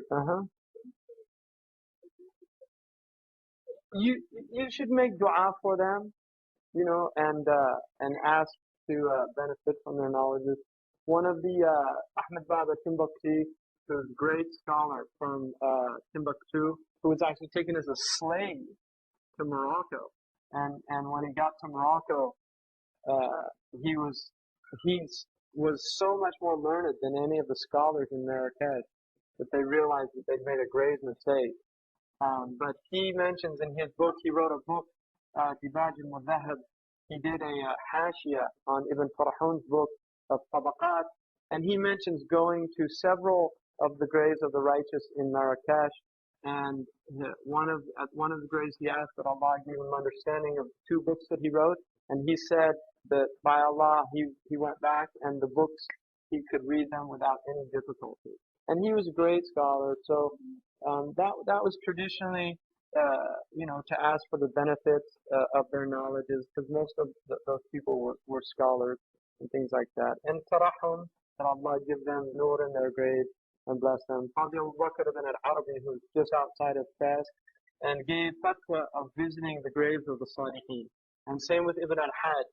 And if people say that it's a bid'ah, that's just, it's not consistent with the vast majority of our scholars. The vast majority of them have not only permitted it, but recommended it. And those are outward scholars, fiqh that are well known in the tradition. So Qadi Abu Bakr, his grave is well known outside of Fez. He was poisoned by the Muwahideen and died there as shaheed. And he also fought jihad several times. He wrote 2 commentaries on the Quran, he brought the Ihya Ulumuddin from Imam al-Ghazali. He studied with him the Ihya and actually brought it to Morocco and Andalusia.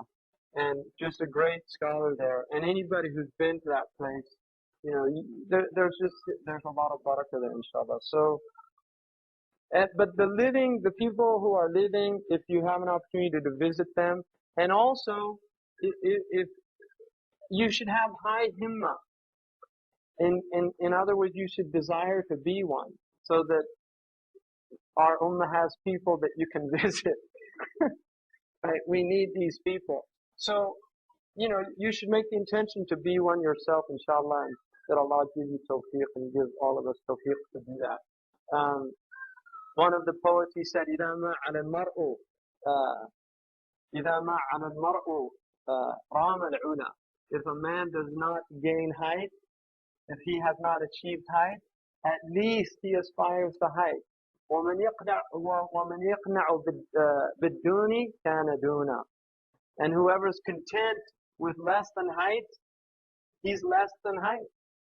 In other words, that's an indication that he's a lowly person, that he doesn't even aspire to height. And the greatest aspiration is to be close to Allah. Yeah. So if you're in the dunya, have a high himmah. And Sidi ibn Ataylah radiallahu anhu said, if you don't think Allah can take you in this moment and make you one of His awliya, then you don't know anything about His qudra. So you should never have despair, have ya'as. You should want to be from the people of wilayah and the people who are close to Allah subhanahu wa ta'ala. So ziyarah is important. If you're able to visit these people, you visit them. And when you visit them, the people of this who I visited, they don't chit-chat. They're not people that you go to, you know, how are you doing and how. You go for the benefit of learning something and also the benefit of their dua. And you should ask them for their dua because their dua might be accepted. And if it is, then you get the benefit of that. So you visit them, you ask them for the dua, and you show humility with them, humbleness, don't be arrogant. And I'll tell you something about Mullah Ramadan, who was from the Salihin. And he was the father of Sheikh Sa'id Ramadan al-Buti.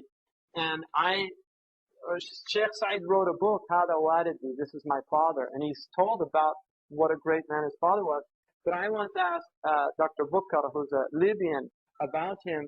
And he told me, and you can confirm this, he's in New Jersey, I think. He told me, I asked him, he said he met Mullah Ramadan. And I wanted to know, because it's always good to hear stories of these people, because it strengthens your iman.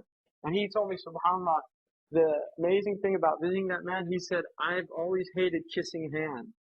And he said, just something I never really bothered me, that whole idea of kissing people's hands.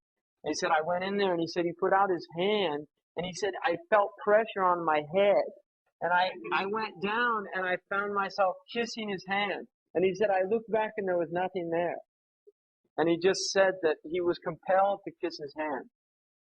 You know, and he was a man of Allah, Sheikh Mullah Ramadan. He really was. He was a man of Allah.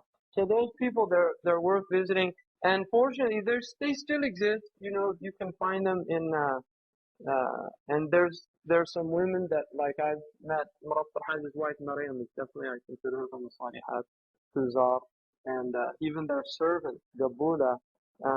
People go, when they visit Hazrat Tabraiz, they visit his wife, and then they go visit the servant, Gabula, and ask her to make dua for them. And there's a woman there, Aisha bint Minni also, who's a very righteous woman and a scholar. She's a alima. Fatima bint Nawfal, who's in Dar al-Bayda. And there's good people, alhamdulillah. So if you get an opportunity, you visit them. And with that i'tiqad, you know, and Allah knows their stations. It's a belief, and we can't, like when we were looking at the seerah earlier about Khawla, the wife of Uthman ibn Mad'un, when she said, you know, he's in Jannah, the Prophet got angry. So we don't say they're awliya with jazm. We believe that they're people of wilayah, but we can't say he's a wali and make a halaf and wallahi innahu la wali wa in lam yakun wali fa ana. That's up to Allah. But we were commanded to observe the outward. And then he says, Salli ala nabi. pray on the Prophet sallallahu alaihi wasallam.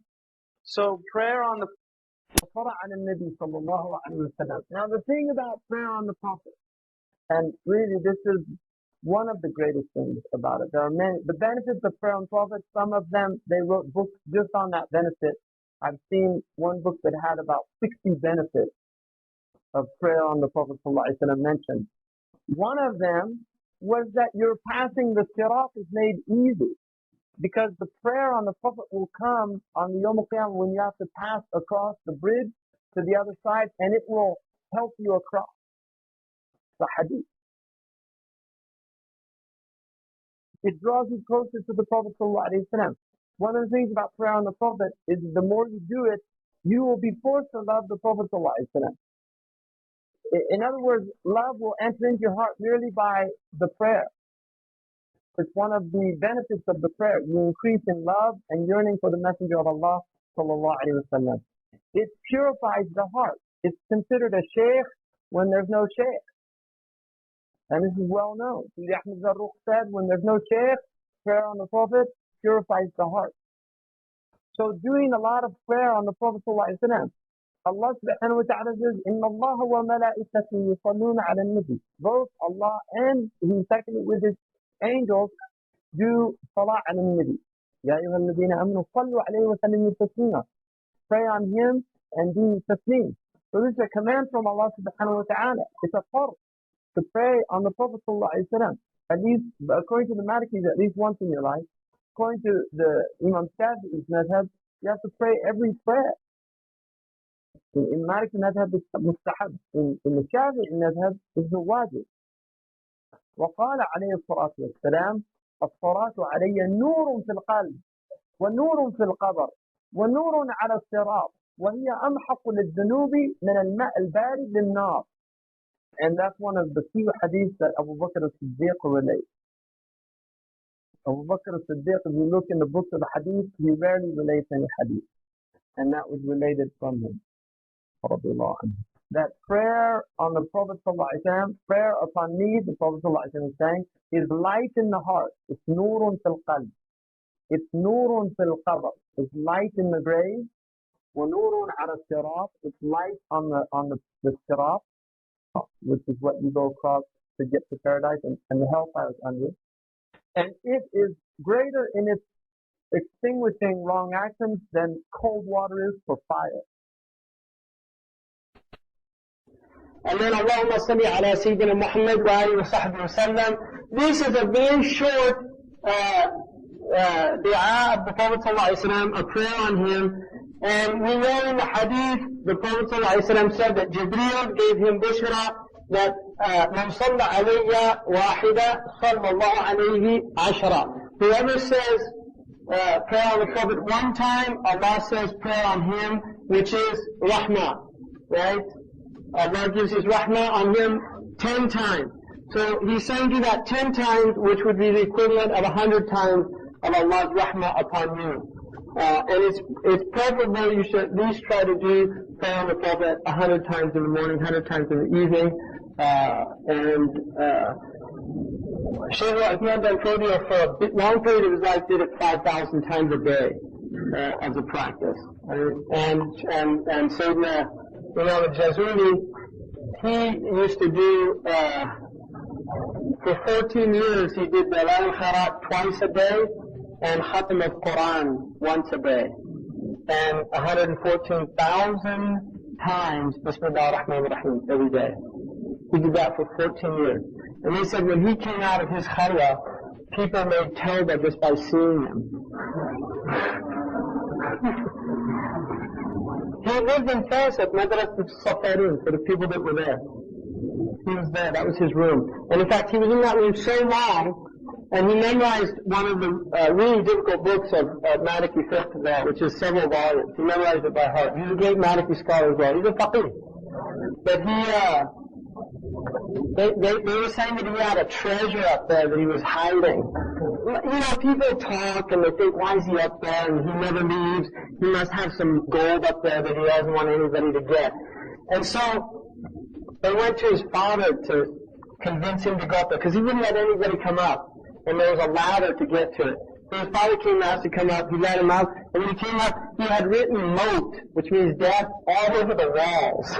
And there was nothing in the room. And he said he realized, his father said he realized some people in that valley and other people in that valley. You know, he was just in a completely other world.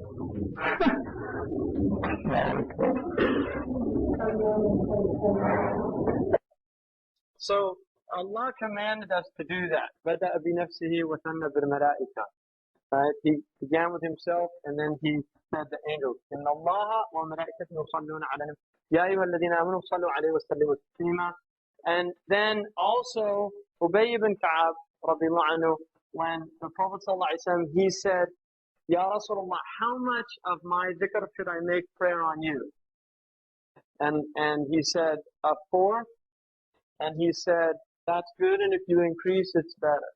He said, half. He said, that's good, and if you increase, it's better. He said, 3/4, that's good, and if you increase, it's better. And then he said, I'm going to make all my dhikr prayer on you. And the Prophet said, if you did that, it's good.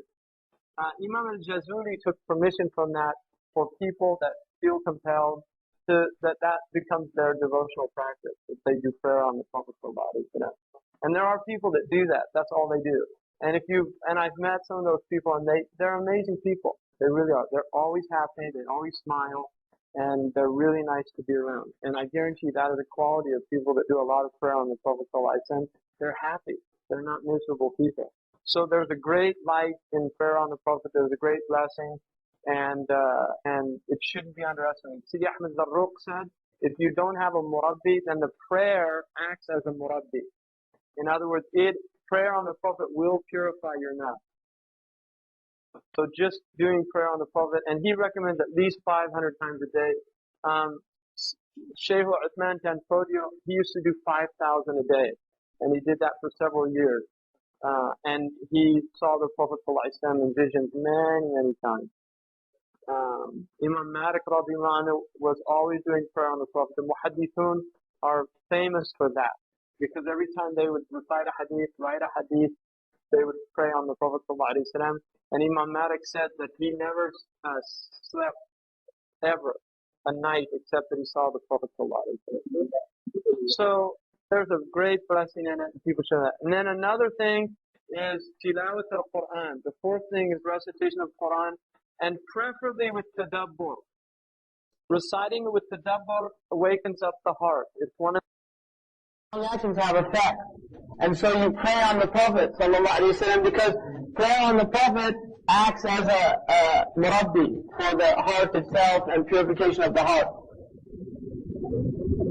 Which is why also most of the later ulama all encourage those two specifically, because of the wrong actions that so many of us are engaged in, but also because by ijma' of the ummah, the only dhikr that's absolutely guaranteed to be accepted by Allah is salah ala nabi. Anybody who says Allahumma salli ala Sayyidina Muhammad, it's maqbool. إن الله وملائكته يصلون على النبي والذين آمنوا صلوا عليه وسلموا وملائكته إن الله وملائكته يصلون على النبي وملائكته والمؤمنون عليه. So Allah subhanahu wa ta'ala commanded a command that He Himself began with, which you don't see that anywhere else in all the things Allah has commanded us to do. He doesn't begin with it except pray on the Messenger of Allah. So Allah Himself said, in Allah, and then He seconded it with His angels. They do this. And then Allah said, Ya ayyuhalladhina amanu, sallu alayhi wa sallimu taslima.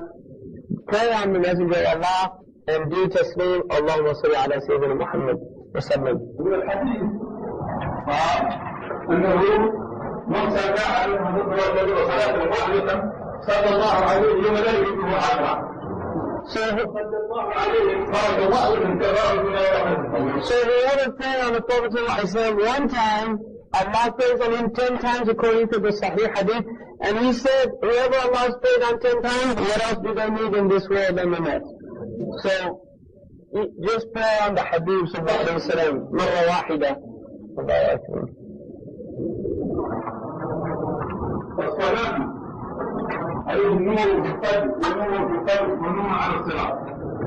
الصلاة عليه وسلم قال الصلاة عليه نور في القلب ونور في القلب.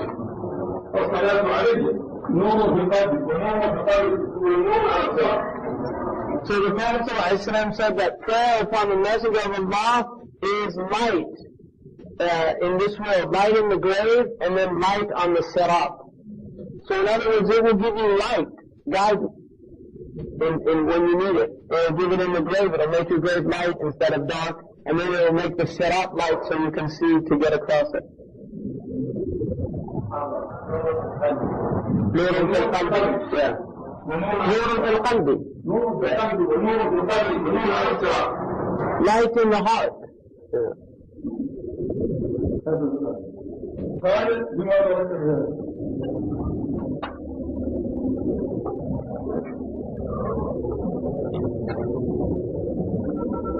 الدنيا لأنها ليس في القرآن صلاة إلا الله جل وعلا. يقولون الصلاة من الله الصلاة عليه في كتاب الله. ولذلك تصلي عليه صلي عليه بنيتها أحدكم بينهم الله. So he said, no one else we've been commanded to pray on the Prophet ﷺ. And therefore when you pray on the Prophet, and that's why usually it's good to begin with the actual ayah, because by beginning with the ayah, then you're actually, it's called imtithal amrillah. You're in fulfilling the command of Allah subhanahu wa ta'ala. And you have to do it as a wajib at least once in your life to fulfill that command. But you can do it every single time that you do the prayer on the Prophet. من ضمن المصلي أو المغربين والذاكرين أن يكون متأدبا مع الله، أن يكون على طهارة، أن يكون مستحضرا قبلته، وأن يكون مستحضرا حرام النبي صلى الله عليه وسلم حالة صلاته. And so the morning prayers on the Prophet ﷺ, he should have the same adab that would he have if he is remembering Allah subhanahu wa ta'ala. It's mandate for him to be in wudu. It's mandate for him to be facing the Qibla. It's mandate for him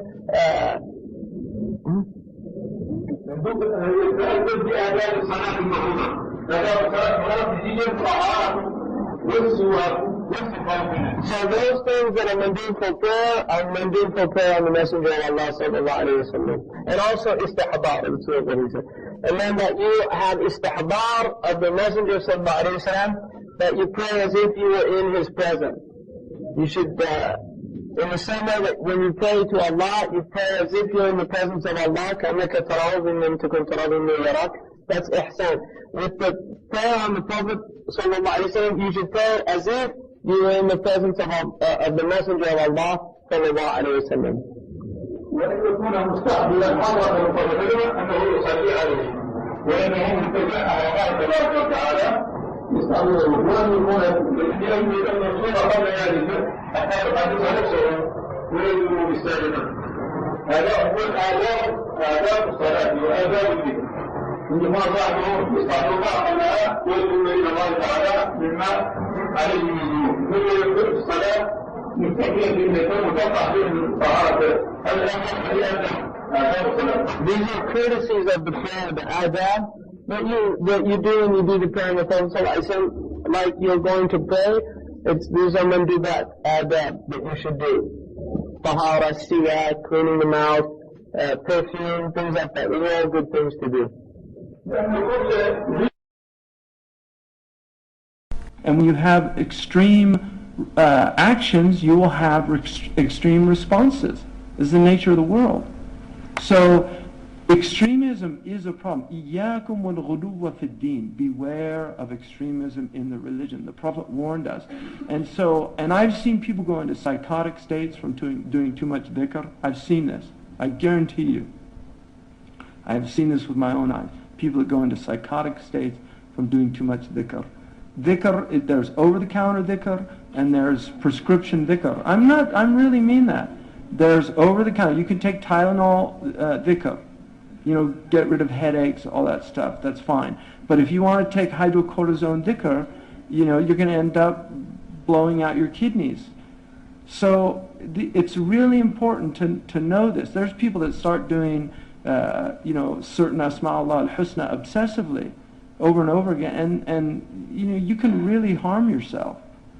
the ikthar min al-dhikr is something that it's a good thing, but generally, subhanallah, there's certain dhikrs that are cooling, there's certain dhikrs that are heating. These are all sciences that the Muslims have known for a long, long time. I mean, there's a science of the letters, the huruf themselves. You know, the letters that are involved in the names, the divine names, have powers. So it's just very important for people to know that. The best thing that you can do is istighfar and salah ala nabi. La ilaha illallah, afdalu ma qultu ana wa nabiyuna min qabli, la ilaha illallah. Jaddidu imanakum biqawlikum la ilaha illallah. La ilaha illallah is a good thing to do. Astaghfirullah is a good thing to do. Allahumma salli ala Sayyidina Muhammad. Prayer on the Prophet will never hurt you. It will never hurt you. Prayer on the Prophet will always be of benefit. Can't go wrong with that. But people, start doing Ya Fatah, Ya Fatah, Ya Fatah, and do large numbers of things like that. You can. So you have to be careful with all. Religion, to me, it's a double-edged sword. It's very dangerous. There's a lot of religious illness. People just aren't well religiously. And I think you got a glimpse of it at Uhud today. People. I mean, these are places where there should be sakina, tranquility. So when you see agitation, the ego is present. When people become agitated in these places, then it's all just presence of ego. But it doesn't tell you how you develop khushu', because it's not the object of fiqh. It's not one of the topics of fiqh. That is in tasawwuf. And that's the word that was used by the Muslims historically, is tasawwuf. So those people that deny tasawwuf are the same type of people that deny madhabs and that deny, tawheed, ilm al-kalam. This is the same type of people. And it's very unfortunate, that this has happened, but it's one of the unfortunate aspects of the modern phenomenon of Islam. That the Prophet said the end of time will not come until the later people condemn the earlier people. So the Prophet mentioned that the later people are going to condemn the earlier people. So, but that's also, it's important to point out that there's a lot of innovations in what goes under the category of tasawwuf. So it doesn't mean tasawwuf we just accept anybody who says they're a Sufi and we accept anything that calls itself tasawwuf. No, tasawwuf is based on the book and the sunnah. And if you don't find a firm foundation in the book and the sunnah, it's rejected. And that's what the imams of tasawwuf said. Imam Junaid said, هذا العلم مقيد بكتاب الله وسنة رسول الله. This is a science that is absolutely rooted in the book of Allah and the sunnah of the Prophet. And so if you don't find it in the book of Allah, Imam al-Tusturi, Sahar al-Tusturi said one of them said that, he said, ما سمعت كلمة من القوم إلا عرضتها على شاهدين عادلين كتاب الله وسنة رسول الله. That I never heard anything from the Sufis except that I put it before two just witnesses to testify for or against it, and that's the book of Allah and the sunnah of the Prophet ﷺ.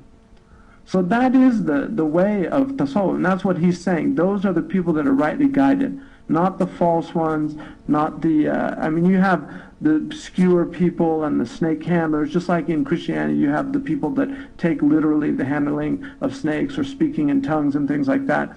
You have those manifestations of religion in every tradition, but that's not what he's talking about. He's talking about a scholastic tradition that also relates to practice and experience. The second aspect of tasawwuf is the science of ahwal and maqamat, the science of states and stations. Because if you're on a strong spiritual path, if you're doing a lot of dhikr and meditation, getting up at night, things start happening. And some of it, there's ways to distinguish between inward sensory terrestrial, inward sensory celestial, inward meaning terrestrial, inward meaning celestial. outward terrestrial, outward celestial, outward meaning terrestrial, outward meaning celestial, outward meaning terrestrial, inward, outward terrestrial, sensory. I mean, those are all categories in that science, and they look at things. So people have what they think is a spiritual experience, and it's not. It's just your ego.